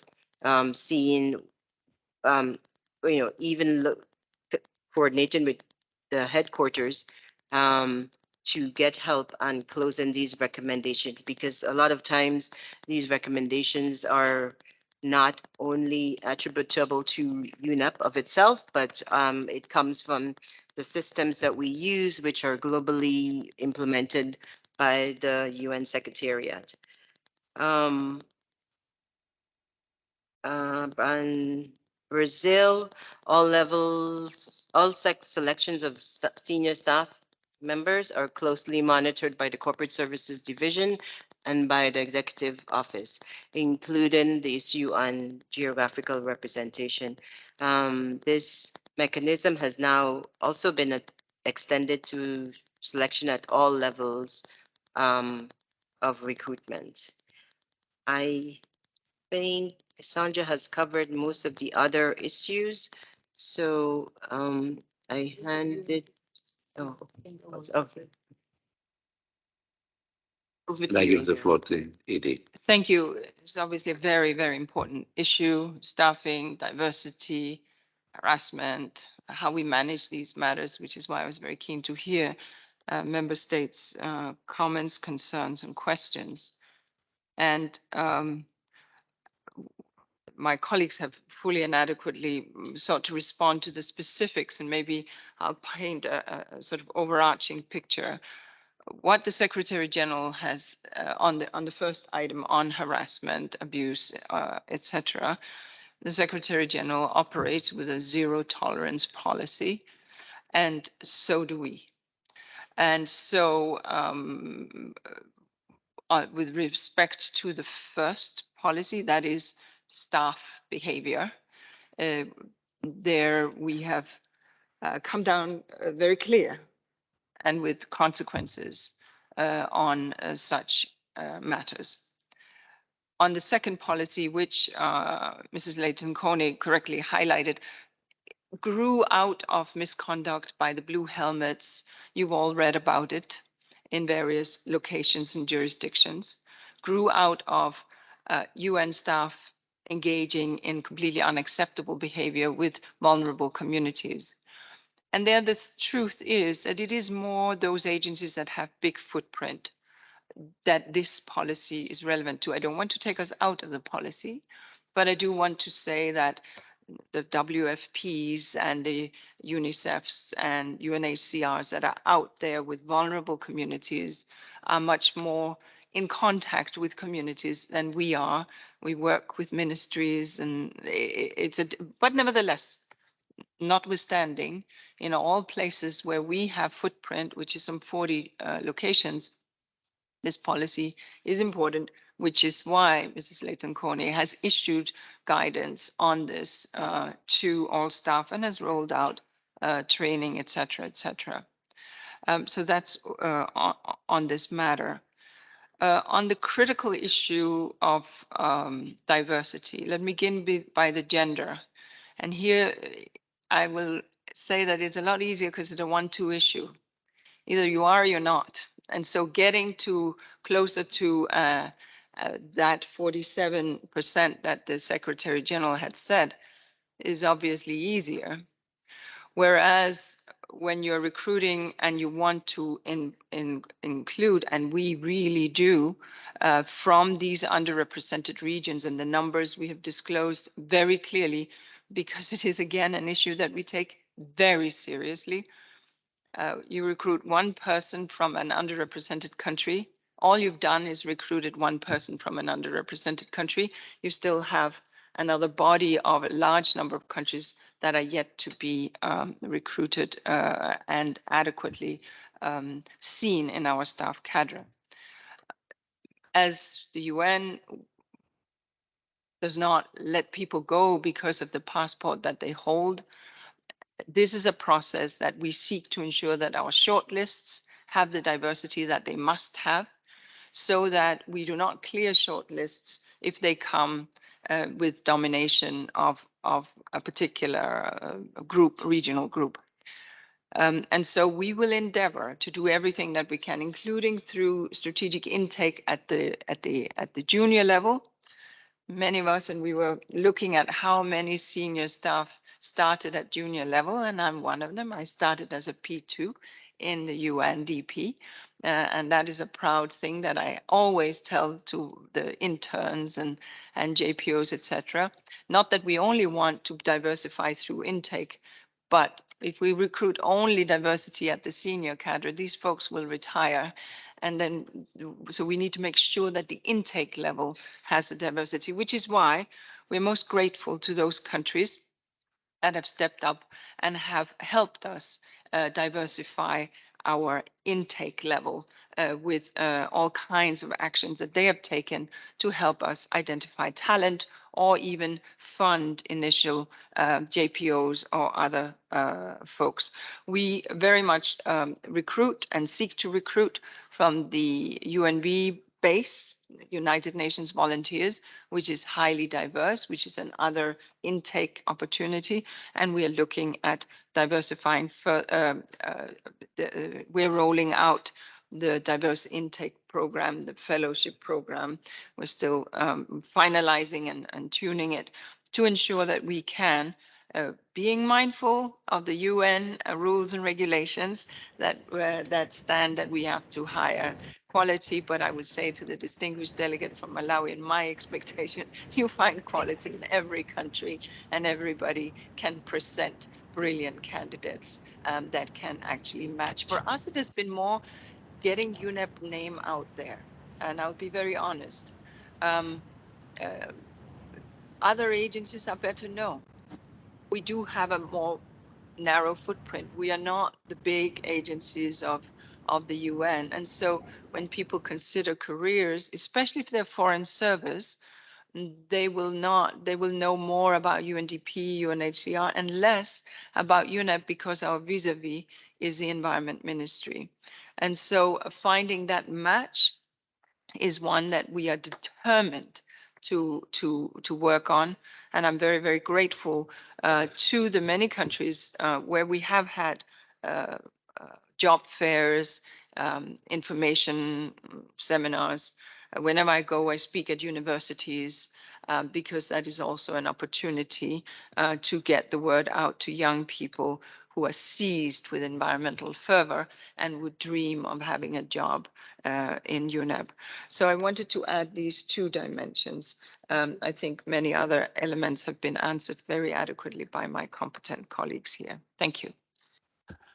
Thank you very much. I see as expected, and from the earlier discussion, I see two member states asking for the floor, Malawi and the Netherlands.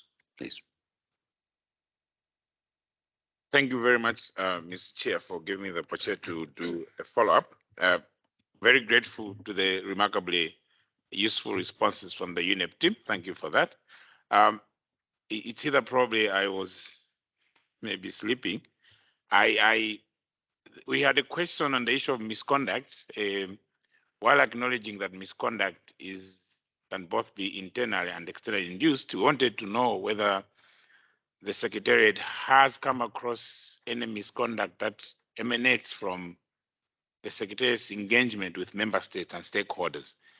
And without being limiting, for example, has there been any misconduct involving collusion between project staff and a government official, for instance, and any other way that you might want to answer it? Thank you so much.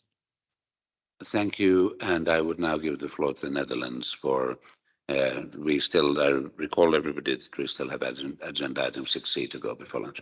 So please.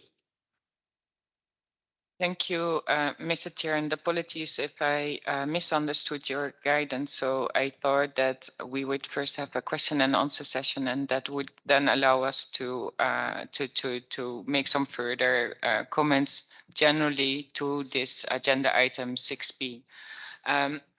But let me thank the Secretariat not alone for the presentation, but in particular also for their very useful and informative answers as well.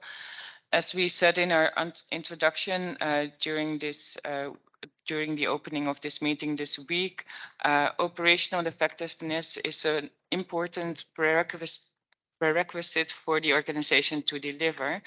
And we do welcome the continued attention to enhance UNEP's performance in this regard. In particular, we welcome the progress made on gender parity, and we also welcome the efforts made that also the Executive Director further clarified to achieve a geographical distribution. We take into account in looking at this matter that since its inception, UNEP actually didn't have universal membership. And I think that's also a fact that clarifies where we are today. And so we understand that this transition will take time. And we have heard with interest the different activities the Secretariat is undertaking to address this issue.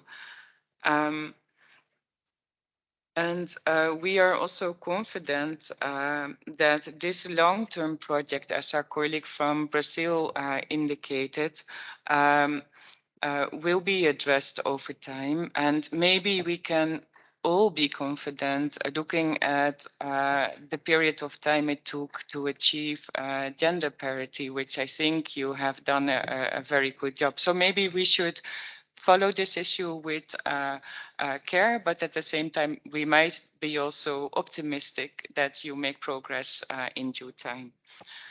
We furthermore would like to encourage UNEP to continue to update your policies and your practices with regard to operational effectiveness. But moreover, we continue to be interested to have good insight in the results that are achieved.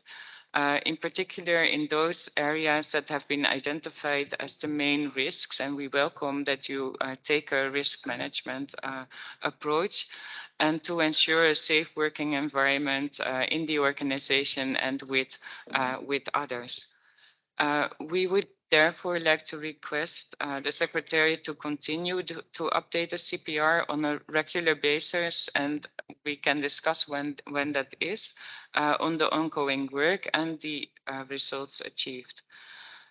With regard to audits, inspections, and evaluation in this area, we would like to recommend to include a standing item on the CPR agenda on audits, evaluations, and inspections, as well as to request the Secretariat, whenever a report becomes available that is relevant to UNEP, to share the link or the report with the CPR, so we don't have to scroll down in the. I actually typed UNEP in OYOS and then it says no results, which I cannot believe. So I think we would like to ask the Secretary to proactively share with us the final reports. And maybe a last request. We would like to also follow up on the anti-fraud and corruption policy that you have shared with us, in particular also on para 61, where in cases of fraud or corruption, you're requested to notify donor countries. Thank you. Thank you very much. Moving to the conclusion of this sub-item, I still look towards the Secretariat for a few last clarifications. Thank you, Mr. Chair, and thanks to Malawi for the comments. So I'll say two things. One, UNEP has been a bit lucky in one of the areas of risk, which has been indicated by some other UN agencies. There have been unfortunate incidents related to staff and delegates of various conferences where inappropriate behavior has been witnessed, reported, etc., particularly with more junior staff, and there have been struggles around how to manage that. We have had no such reports, okay? But we do have, particularly with our MEAs, etc., a guidance that they do inform at the start of meetings that sexual harassment is prohibited by all participants of the meeting. So we haven't had that one, but that is one of the areas that's there. The second was more specifically about potential collusion between member states and staff. Yes, we have had reports, not many, but we have had reports. In those cases, we have used OIOS, our investigation team, to be able to go, they physically go to the site. Of the two that I'm aware of, one was not founded and confirmed. The second is ongoing and hence it's confidential.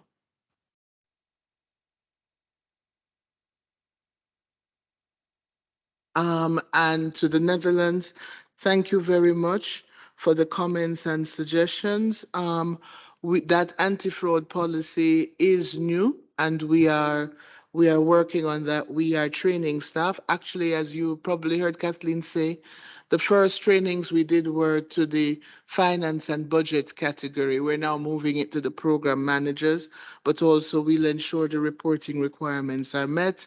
Thank you for the feedback. We can easily provide links and we will do so very easily. Thank you. Thank you. Thank you very much. Coming towards sort of conclusion, I'll highlight just the following observations. There seems to have been very, very good and positive development on gender parity, while a number of delegations are still looking very much at the geographical distribution within the Secretariat, which I think is something which I hear the Secretariat is also looking into quite carefully. We have had the effects of COVID and others which have made life a little bit difficult. Nevertheless, I do see that the balance is slowly nudging in a more sort of varied direction, and there will be work on this. Quite a bit of attention in the discussion went to sexual harassment, other forms of harassment, where the ED underlined a zero tolerance policy, as well as the issue of sexual exploitation. It is important to follow these issues just as well as any other possible wrongdoings. I trust the Secretariat has taken very detailed note of the discussion, and this will be, of course, reflected in the Chair's summary, which comes out on Friday. Now, we have concluded our consideration on Agenda 6B, and now we are moving to the last sub-item. Let me make a little plea. We have a week, and we have a very rich agenda.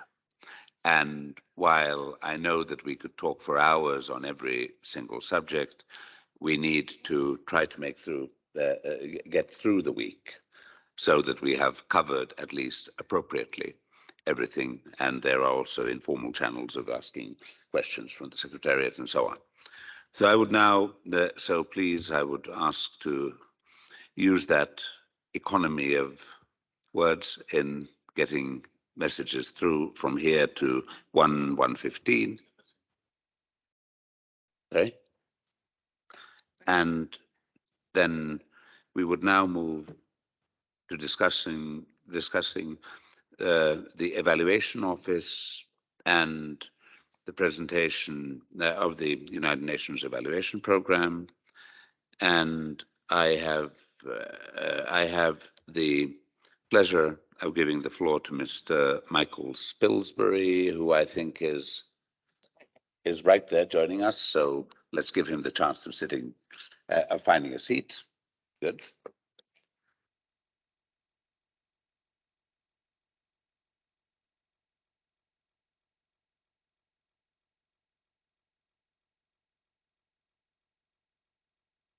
You are comfortable there behind your microphone. Very good. And I will now give Mr. Spilsbury the floor. He's the director of the Evaluation Office to deliver a presentation on the biannual evaluation synthesis report for 2020-2021.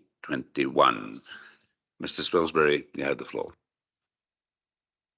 Thank you very much, Mr. Chair, and it's a pleasure to speak before the distinguished delegates and ladies and gentlemen.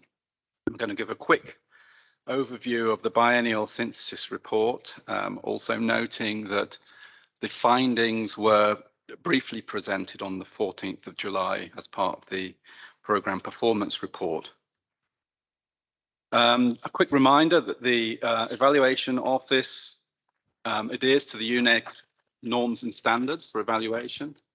It's an independent function. It operates independently of management, but has a reporting line to the Executive Director. We conduct evaluations. We don't do monitoring. Our mandate covers all the projects and programs under the programme of work. All evaluations have management responses and all evaluations are publicly disclosed. A quick overview of the synthesis report. It covers 42 evaluations that were conducted during the 2020-2021 biennium. Most of the projects that were evaluated in that time frame were approved between 2011 and 2016. The value of those projects in terms of their expenditure was some 213 million. And the overall objective of preparing this report is to reflect on what works, what doesn't, to try and identify performance patterns across evaluations and feed that back into design, planning, and operational management processes. We use a standard set of evaluation criteria, OECD DAC, which is consistent with international good practice, and we use a 6-point rating scale that I'll speak to in a minute. And it's interesting to note that we have data now going back to 2010. In the report, we've presented 2012 to 2021. And it's interesting that we see sort of consistent patterns in performance, even though there's quite a diversity of different project interventions that have been evaluated. So here's just a reminder of the rating scales we use, a 6-point scale. So you can think about having a satisfactory range and an unsatisfactory range, but the report presents the statistics emphasizing that the bar that we'd like to set for performance in UNEP is satisfactory and highly satisfactory. We're seeking to have projects that attain that level of performance against the evaluation criteria. A quick look at how the projects we evaluated during that biennium stack up against the different sub-programs. That chart just shows the balance of the projects that we evaluated by sub-program. And noting here in this slide that the projects that we evaluate are a function of what projects happen to complete during that period. And also noting that going forward, the Evaluation Office is moving to a more purposive sampling with the aim of ensuring that the projects we evaluate will be a good representation of the entire program of work. In this slide, the balance isn't too bad. Maybe there's fewer resource efficiency evaluations than in previous biennia. The same set of evaluations, just looking at that by the regional distribution. So fewer projects in West Asia, that's why that's smaller, but a reasonably balanced representation of the program of work by region. And that's how the same set of evaluations break down by the SDGs. So just moving on to the overall performance patterns, there's a strong performance pattern across all of these evaluations. Over 85% of projects are in the satisfactory range. So that's moderately satisfactory up to highly satisfactory. But we also note that there's a slightly lower proportion of projects in the satisfactory and highly satisfactory rating range in the 2020 to 2021 biennium. So that's reflected in the chart, and the chart is showing the distribution of overall performance of projects across the biennium since 2012. This slide, which is probably impossible to read, but you can sort of get a sense of the levels of green and red, shows the performance against all the different evaluation criteria. So where the red bars show more to the left, those are the areas where performance is perhaps in need of improvement, and those areas where the green bars are furthest to the right shows areas of good performance. But perhaps I'll just break that down a little more clearly in this slide, which shows the overall performance of projects in the pie chart. So the good news there is that a very low proportion of projects are in the unsatisfactory range. We see the top rated evaluation criteria as being strategic relevance, stakeholder participation and cooperation, availability of outputs. And the areas where we would like to see some improvement are on likelihood of impact, achievement of project outcomes, human rights and gender equity, and the sustainability, the durability of outcomes post-project completion. So just drilling down a little more into that, rather than read this slide out, I'll just sort of interpret it in terms of a story, I suppose. UNEP is very strong at delivering at the output level, 71% attaining the satisfactory, highly satisfactory ratings, and needs to improve more at the outcome, impact, and sustainability of effects levels. And I think we observe across all of our evaluations that there is perhaps an underinvestment in the processes beyond the production of outputs. So, you know, the key feedback to management in terms of project design and implementation is to invest more strongly, pay greater attention to the processes that lead to the results we seek beyond the output level. So the processes that lead to outcomes need greater investment, and the drivers that will lead to the achievement of impacts need to be more readily considered and invested in project designs and during implementation.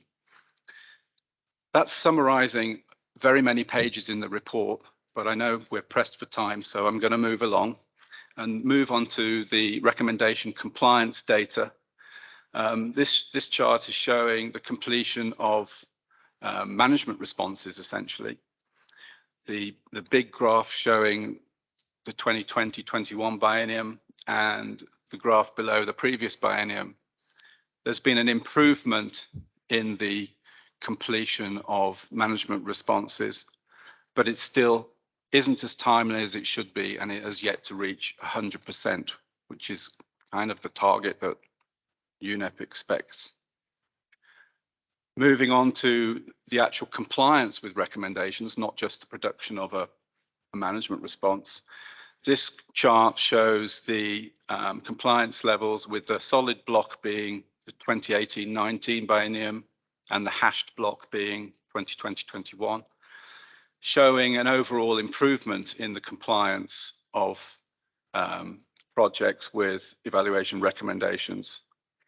There is an increase in the number of recommendations that were closed as not compliant, but because of the previous slide, there's a far greater number of recommendations that are now being considered in this biennium than there were in the previous one. So I think overall the trend is fairly positive. The two bars on the right-hand side are the open recommendations that get carried over from one biennium to the next. So in terms of recommendation compliance, it's an improving picture, but there's still room for further improvements. So that was a very brief coverage of the main data set in that evaluation synthesis report. The report does cover other aspects. So it presents some key findings from selected evaluations, including the Environment Under Review subprogram, the 10YFP project, and the poverty review. The findings from all of those higher level evaluations are summarized in the evaluation synthesis report, as is the performance of the evaluation office as assessed by external bodies. And it signals the development of a new evaluation policy and strategy that was recently presented to the senior management team and will be rolling out in 2023. And with that, I'll conclude and hand back to the chair. Thank you very much. Thank you very much, Mr. Salisbury. I will now give the floor to Tim Kasten for a secretariat response to the recommendations of the report. Let me also note, just for everybody, that Mr. Salisbury will still come back after a discussion to introduce the UNEP gender policy and strategy evaluation report. So that this is still sort of a two sub-item, which we're dealing with. So Mr. Kasten, you have the floor. Thank you very much, Mr. Chair, and thank you, Mike, for the comprehensive overview of the 2020-2021 evaluation synthesis report. While acknowledging the positive performance trend over the last 5 biennia within UNEP's overall project performance, we do agree that we can do more on the 4 areas highlighted in the report, namely to strengthen the likelihood of impact, to ensure achievement of project outcomes, to promote sustainability, and to improve on human rights and gender. I'll also be pleased to be able to continue to outline how UNEP has incorporated the evaluation findings and lessons learned from the 3 evaluations of high strategic importance that Mike mentioned, that being the UNEP subprogram on environment under review, UNEP's enhanced coordination and implementation of the 10-year framework of programs, and the review of poverty reduction, which I will address in the second part of my response. Let me begin first with a focus on how UNEP is strengthening the likelihood of impact. The evaluation synthesis report underscores a continued need for project design and implementation actions that focus on and invest more in influencing the change processes that lead beyond project outcomes to higher level results. As mentioned earlier today and yesterday afternoon, UNEP has endorsed a new approach to a new standardized delivery model, which, amongst others, clarified roles, responsibilities, and accountability of project management. This new delivery model policy was finally approved in September of 2022. The delivery model will be about influencing the change processes to strengthen UNEP's capacity to shift the needle through coherent strategic action and to maximize the impact of our work to address the triple planetary crises. There are 4 areas in particular that I would like to highlight in our efforts to address this recommendation. First, a new concept approval group to be chaired by the Deputy Executive Director and consist of the UNEP senior management team, which will aim to ensure that project designs invest in the change processes that lead beyond project outcomes to higher level results. Concept Approval Group provides an early review to assess the probability that project outcomes will be sustained at a socio-political, institutional, and financial level, and that environmental and social safeguards are taken into consideration. Second, projects will be grouped into a strategic programmatic approach to bring together our technical expertise in a more coherent way. This approach will be used to avoid standalone projects with limited strategic impact or scalability. Instead, it will bring together groups of synergistic projects that collectively contribute to the direct outcomes of the program of work. This is now being put in place to increase cross-divisional and regional coordination and cooperation, and through so doing, to increase the impact of projects and implement the program of work in a more efficient and effective manner. Third, as mentioned again under the delivery model, the roles of regional offices and divisions have been clarified. In a nutshell, regional offices will represent UNEP in the regions and provide strategic and programmatic direction for UNEP's work. The divisions will provide sectoral and technical depth and thematic expertise for UNEP's work to be directly accountable for project management. In carrying out these responsibilities, regional offices will provide thought leadership and coordination for UNEP's work as it relates to regional and national priorities, and subsequently guide the technical work of project design and implementation. An improved understanding and recognition of the national and regional circumstances will increase the likelihood of impact and project outputs and sustainability of project interventions. And fourth, we are adjusting our review process for project concepts and project documents to better manage project risks. The delivery model introduces a project risk tiering system currently under development to dedicate the necessary resources to manage high and medium risk projects while maintaining a close eye on low risk projects as well. On achieving project outcomes, the evaluation report highlights that project design and implementation actions need to place stronger emphasis in terms of resources allocated and management attention on activities that drive the intended change processes beyond the delivery of outputs. In other words, toward a greater focus on outcomes rather than just outputs.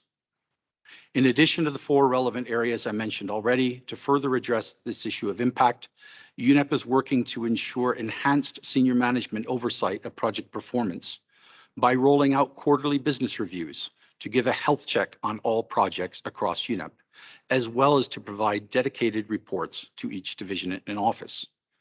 The quarterly business reviews provide a periodic view on project delivery, finances, human resources, and audit recommendations in quarterly senior management team meetings.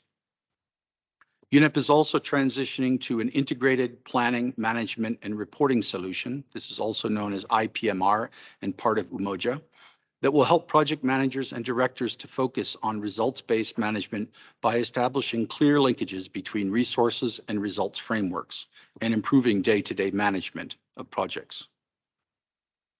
On promoting sustainability, project sustainability is, of course, not about the perpetual renewal of a project, but rather about the probability that project outcomes will be maintained and their impact will live beyond project completion. In response to this, once again, we believe that working with and through UN reform and our new approach to delivery will support this.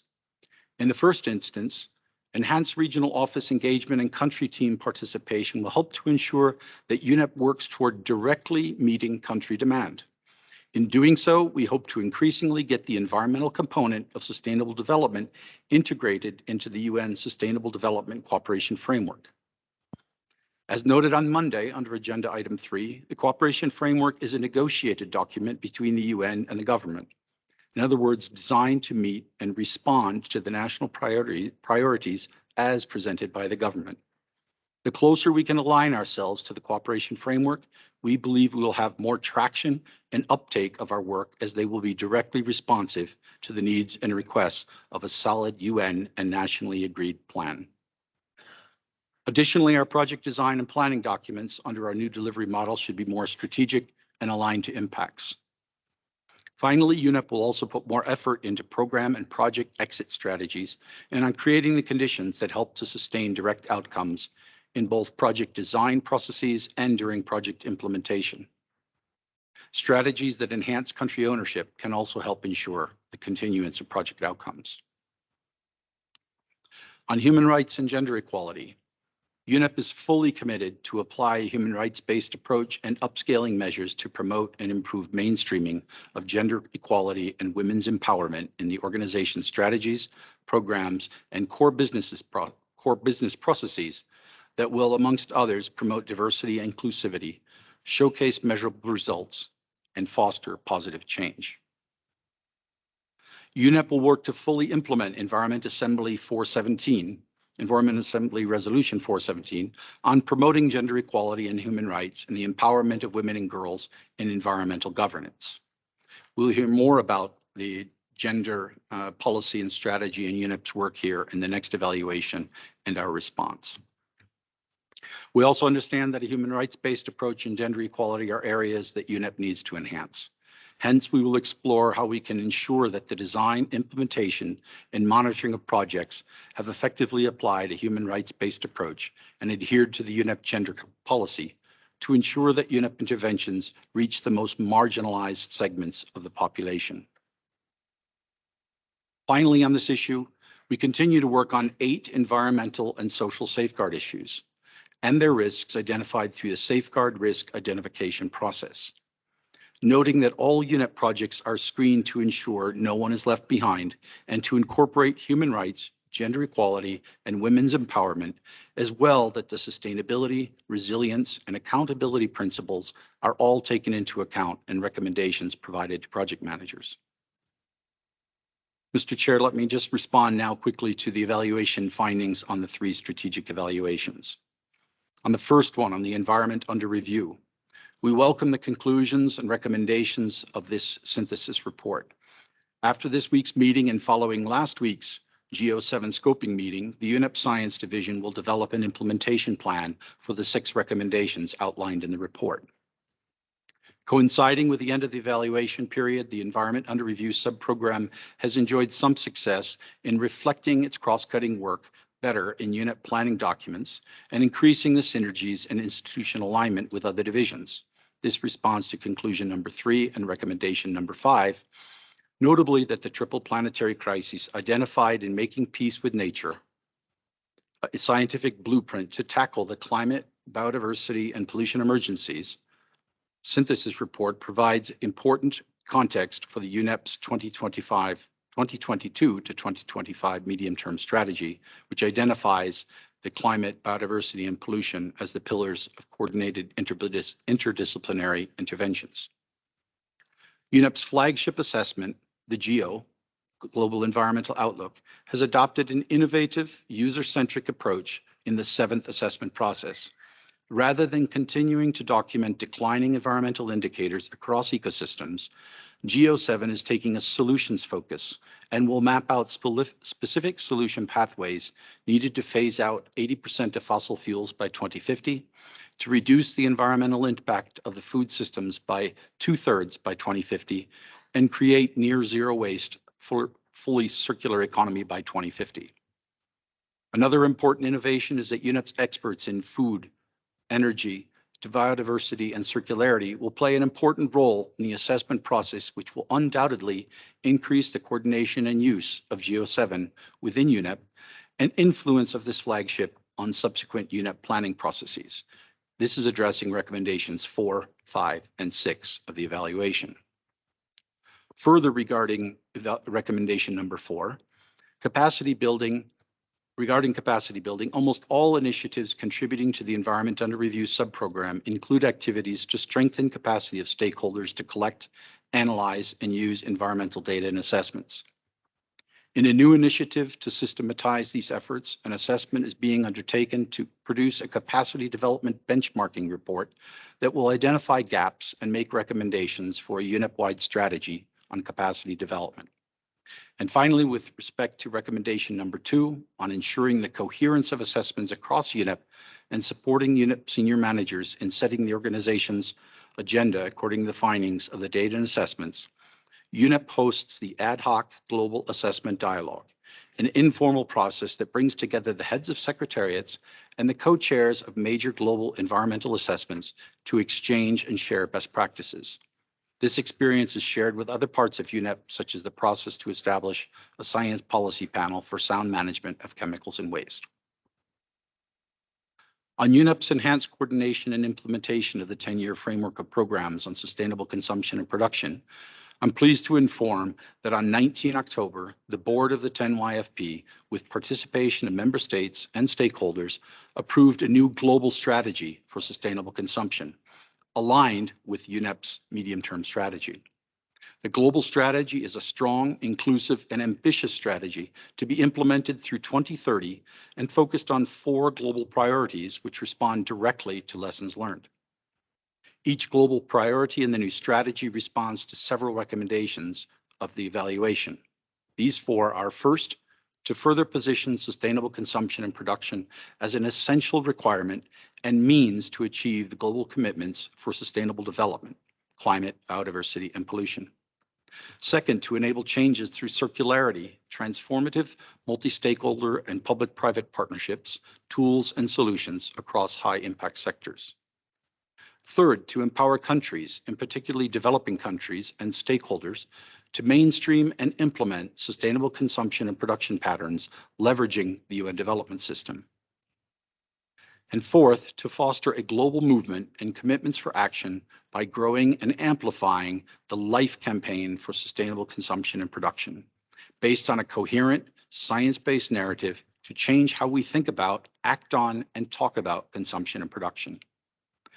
This new strategy will bring greater focus by producing a streamlined framework with fewer priorities than the previous One Planet strategy, the 10YFP.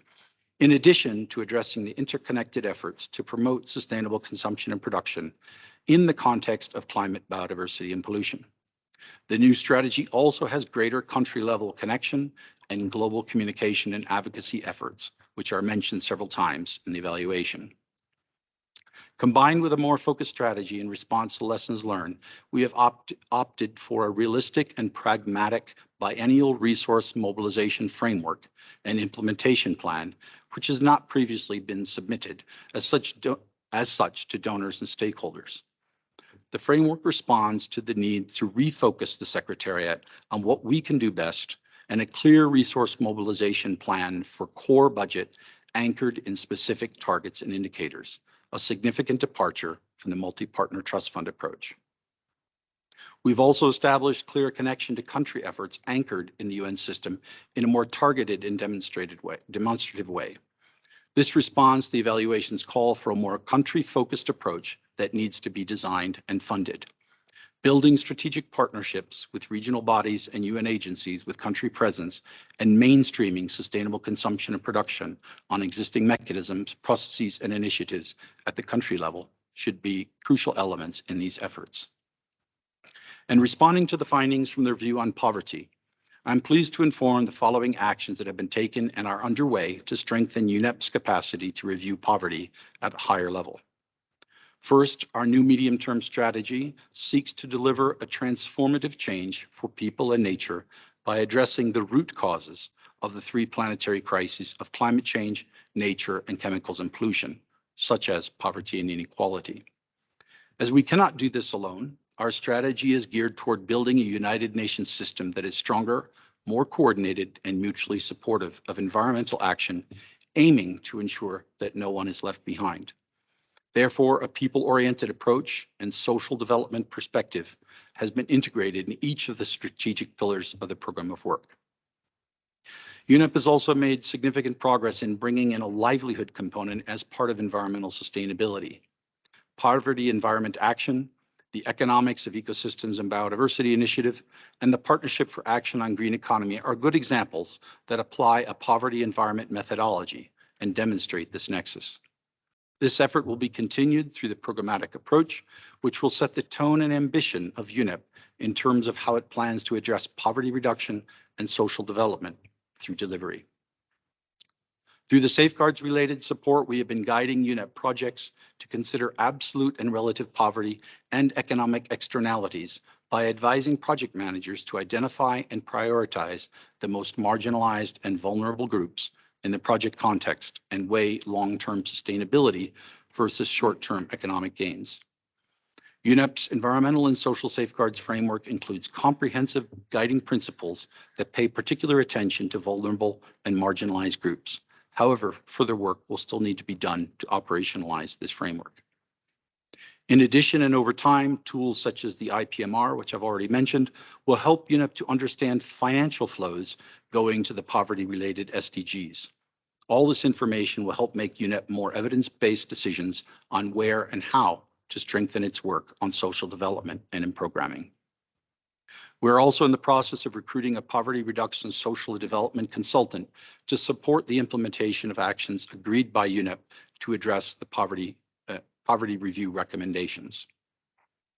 Before I close, Mr. Chair, I'd just like to inform now, as was mentioned in Mike's presentation, that UNEP is actively tracking at the divisional and regional levels on a monthly basis the UNEP response to these evaluations, the evaluations in our monthly reports, and at the full organization-wide level through our quarterly business reviews. Mr. Chair, this concludes the UNEP management response to the synthesis evaluation.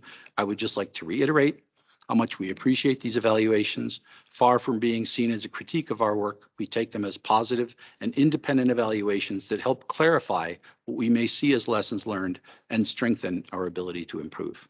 Thank you. Thank you. Thank you very much, Mr. Caston. Before we move to the last part before lunch, hopefully, I would open the floor for a quick round of questions and then a quick round of answers. Let's see. The floor is open. The European Union, please. Thank you very much, Chair, and thank you for all the presentations from the Evaluation Office. And I thank Tim, of course, for very clear answer to that evaluation. Probably you already answered some of our questions in your response, but I think it's still important for me to make comments so then you are also aware of which points are important for the European Union and its member states. So I made a shorter version and all the comments will be sent in written. So I think for us it was good to see that that for quite a few indicators UNEP performance UNEP is performing well, but for some indicators the performance has gone down. We are aware that projects covered by the evaluation were approved before raising the bar to attain the top scores. But we still hope that improvements that UNEP has made, from which we heard from Tim, will help to reflect positively in the future evaluation synthesis reports.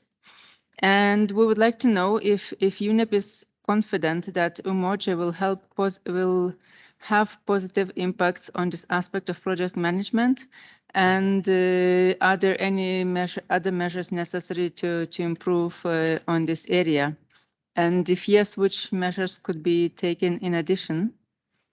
We also know that on rating of efficiency, there is some progress made compared to years 2018 to 19, but the Evaluation Office still sees room for improvement. We see that factors impeding efficiency, for example, delays in signing of counterpart funding agreements, seem to be related with earmark funding instruments and their requirements. So these observations by Evaluation Office underpin the need to move to resource mobilization from earmark funding to more flexible types of funding, which of course you are making us aware of as well. An area where we see more room for improvement is the monitoring of projects. We believe that budgets provide finance for monitoring, so it's regrettable that in practice monitoring plans are not well developed and are not always thoroughly implemented. We believe that improvement of project monitoring can be achieved relatively easy, but if Secretariat believes there are obstacles for that, we would be wanting to understand what are these obstacles, and maybe there are things that we are overlooking. We understand that some of the evaluation results have been impacted by COVID, but it's still disappointing to see that overall sustainability of projects and likelihood of impact are among lowest rated criteria. And also this is the case for on the human rights front, which has also been recognized by presentation of Tim. So the question on sustainability of projects has actually come in the past already. and would like to hear from UNEP of what measures have been taken and will be taken to increase sustainability and likelihood of impact of project results. Of course, some of it we already heard from Tim, but if there is anything else to add, we will be happy to hear. And finally, the EU and its member states also welcome the specific recommendations in the report regarding evaluations of UNEP sub-programs on environment under review, poverty reduction, and 10 years FP. And we look forward to seeing all these recommendations implemented in the coming years and, of course, receiving reports on how successful this was. I thank you very much. Thank you. I see Brazil, the US, Canada, and the Netherlands. Brazil, please, you have the floor. Thank you, Mr. Chair. I'd also like to thank Mr. Spielberry and Mr. Kasten for the presentations and the answers. Just like the EU, most of the questions I had were answered for now, but would like to indicate which aspects were very important to us. And what we really wanted to do is to delve a little bit deeper into the independent review of UNEP's contributions to poverty reduction. And according to the evaluation, as we understood it, the concern was already in the program, but not explicitly. And moreover, there was a great room for improvement as the projects were related. And there is a specific extract of the evaluation that I would like to quote, that with its focus on the environmental pillar, UNEP is uniquely positioned to validate the role of the natural environment in the sustainable development process, not as an objective of it on its own, but in its relationship to economic and social development aspects. In our view, the evaluation is, as we have been, basically making the case for sustainability. And that's why we have been insisting on the overarching narrative of UNEP, of really conveying that concept. And I will not rehash the discussion of the triple planetary crisis, but that's what we mean of finding a narrative that would really translate the three pillars, so it will also trickle down to the project level. And in our view, when the environmental aspect is addressed alongside the socioeconomic ones, we will also have an impact on the sustainability, that is durability of projects as a whole. I would like to finish by saying that we are pleased to see that the UNEP is in the process of hiring a consultant to try to mainstream the social development and people-centered approach throughout the projects. And we'll be following as UNEP is also incorporating this perspective, which is much needed in each of its sub-programs. Thank you. Thank you very much. The United States, please. Thank you very much, Mr. Chair, and thank you to both the Secretariat and for its presentation and to management for its response. And we agree with much of what our colleagues from the EU and Brazil have said about both. In the interest of time, just two quick comments. We know that since this evaluation looks at two COVID years, 2020 and 2021, so we appreciate the impact of COVID on performance, and we look forward to a stronger performance in the next biennium. One quick question about in terms of project performance in 2020 and 2021. Looking at the difference between the performance of the outputs and the performance of the outcomes, big disparity of 71% for outputs, 34% for outcomes. Generally, you'd like to see something closer to parity. So we look forward to hearing more about management's commitment and plans to increase performance in the outcomes area. Thank you. Thank you very much. Kenda, please. Thank you very much, Mr. Chair, for giving my delegation the floor. At the outset, I would like to thank the Secretariat for its high level of transparency in conducting these evaluations and honestly taking an inward look. I think it's very valuable. My comments are specific to the UNEP Gender Policy and Strategy Evaluation. My delegation applauds the evaluation team efforts in the preparation of the report, which delivered sobering findings and important recommendations. And here we're referring to the very lengthy report. I think it's over 100 pages. We would like to highlight a few points as UNEP will move forward with drafting the next iteration of its gender policy and strategy. The next policy and strategy should bring together the rights-based approach and gender equality. May I just note that the discussion on the gender policy and strategy is meant for after the presentation on that evaluation report, which is next. But my apologies, Mr. Chair. Let me revert at the appropriate time in keeping with the Toy Story model. I apologize. Thank you. Sorry about that. Thank you. Netherlands. Thank you, Mr. Chair, and I also would like to add my voice in thanking the Secretariat for its presentation and the work done. We find evaluations a really good tool to continuously improve efforts. And also we note with pleasure that strategic evaluations are becoming more and more a tool that's being used. Let me not forget to say that we align with the comments made by the EU, but actually also we support the comments raised by all other speakers that went before us. I did have a more pragmatic question, Mr. Chair. We note it is quite late in the morning, and I wonder, maybe I have missed it, but the management response that our colleague Tim just had presented, is it in a written forward available somewhere? To be honest, I think it was very rich in its information, but for our delegation a bit difficult to digest, and it would be good to have like an overview of them, and maybe at a later place in time either be used to reach out with the Secretariat, or if we want to come back on an issue, put it on the agenda of one of our meetings. But it would be good to have some time to digest the information that was just presented, unless I have missed the link to the management response. Thank you. A response to that will follow after the indigenous peoples and their communities have taken the floor. Please.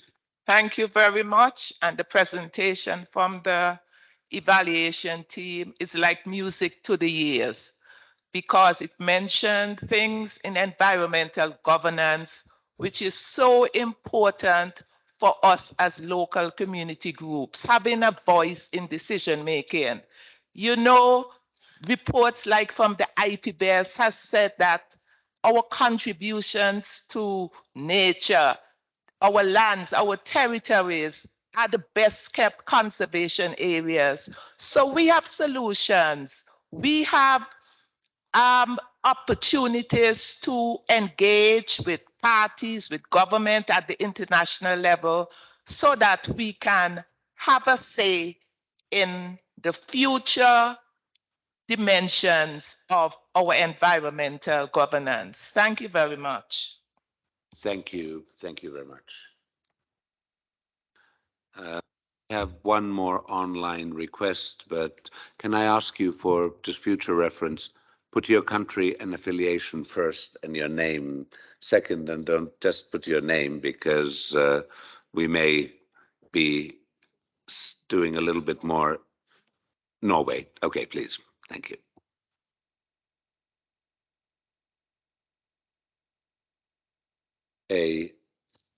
We have a request from a Mona Westergaard. Denmark. Okay, sorry. Denmark. Sorry. Apologies. Thank you very much, Mr. Chairman.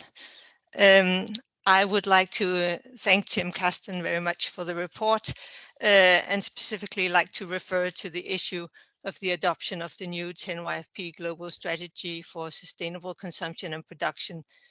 We are very encouraged by this new strategy and its results framework, We're very aware that the Sustainable Development Goal 12 on sustainable consumption and production is amongst the SDGs that are lagging most behind, and that this is negatively affecting overall implementation of the 2030 Agenda and its SDGs. We find that this new strategy is key and its implementation likewise. We see very good elements in it with the focus on key sectors,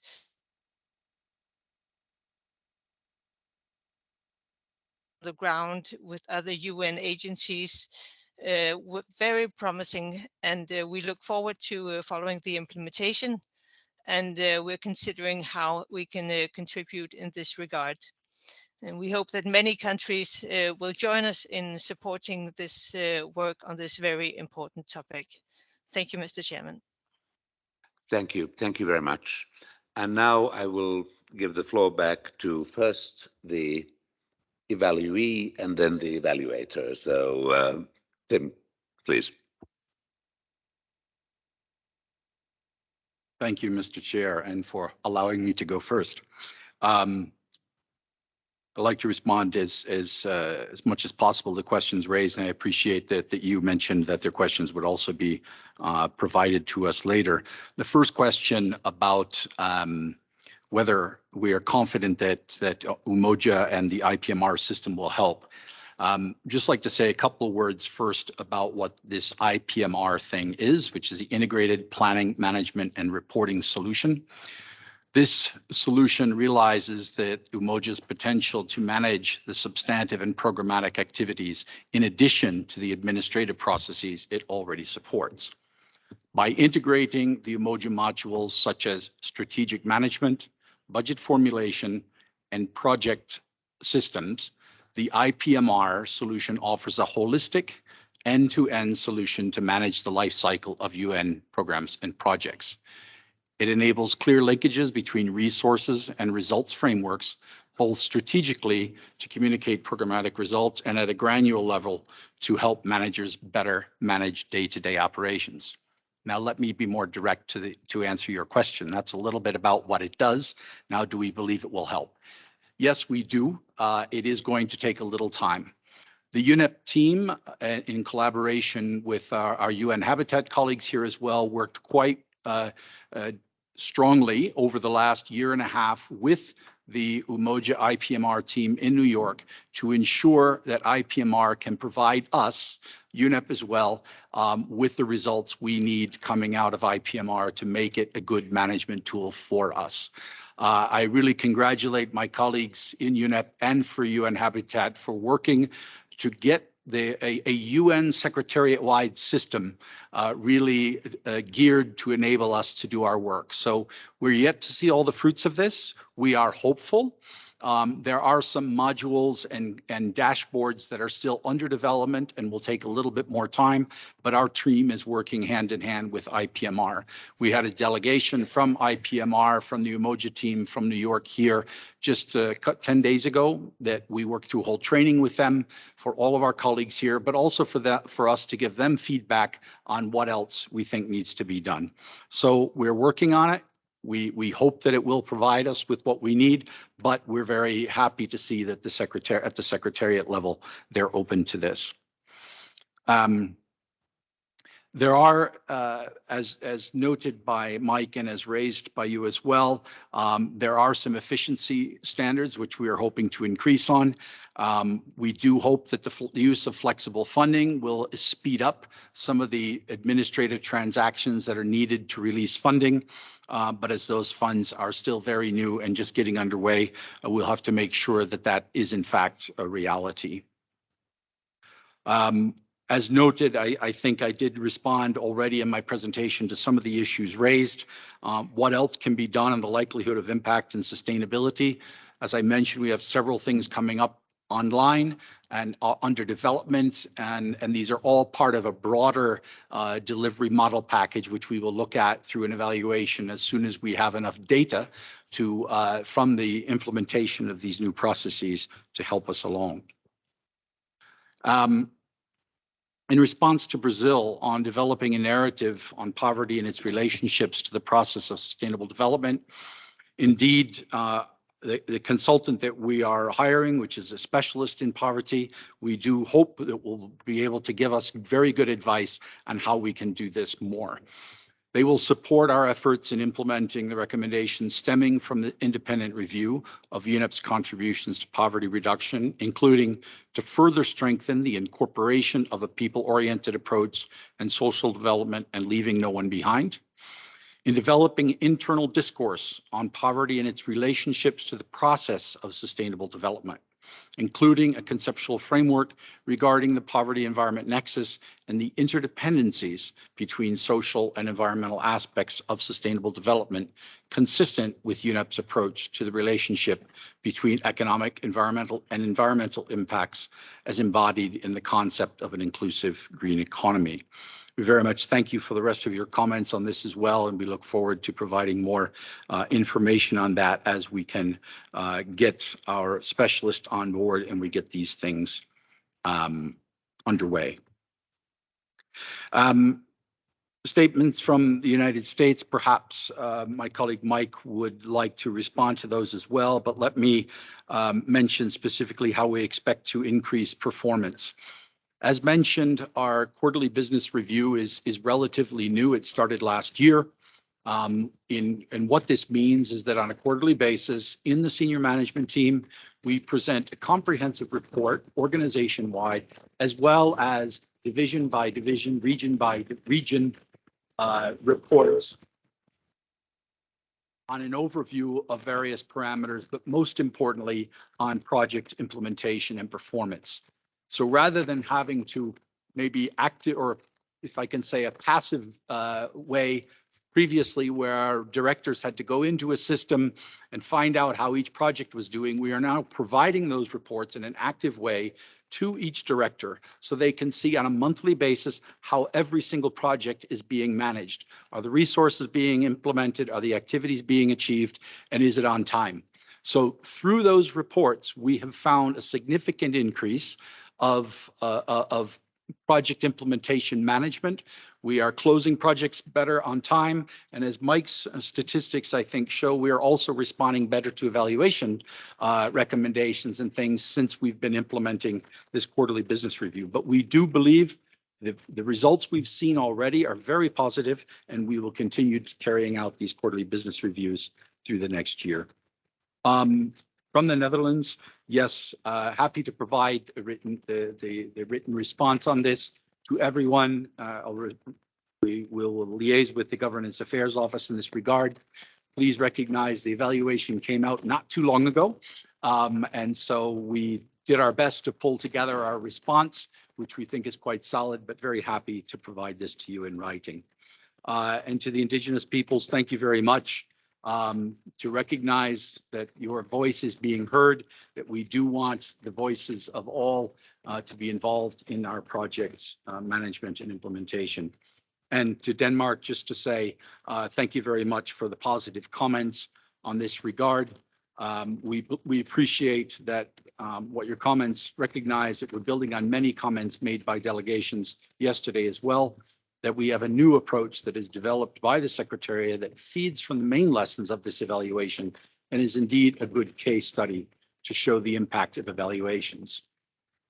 Two quick examples of actions taken in response to the evaluation, in addition to those I've mentioned, is that the Secretariat has delivered a strong, inclusive, and ambitious global narrative for 2030 that focused on the four global priorities, and also a realistic implementation and resource mobilization framework, which I mentioned for the One Planet Network and 10YFP, and a clear connection to country efforts anchored in the UN system in a targeted, demonstrative way. So we're very pleased to hear that this 10YFP both evaluation and the new strategy has been received very well, and we look forward to engaging with all of you on its implementation. Thank you very much. Thank you. Thank you very much. I will now hand the floor back to Mr. Swilsbury. I'd just like to pick up on a couple of points. The first one the EU posed a question, is UNEP confident Umoja will improve project management? I'm hopeful that it will.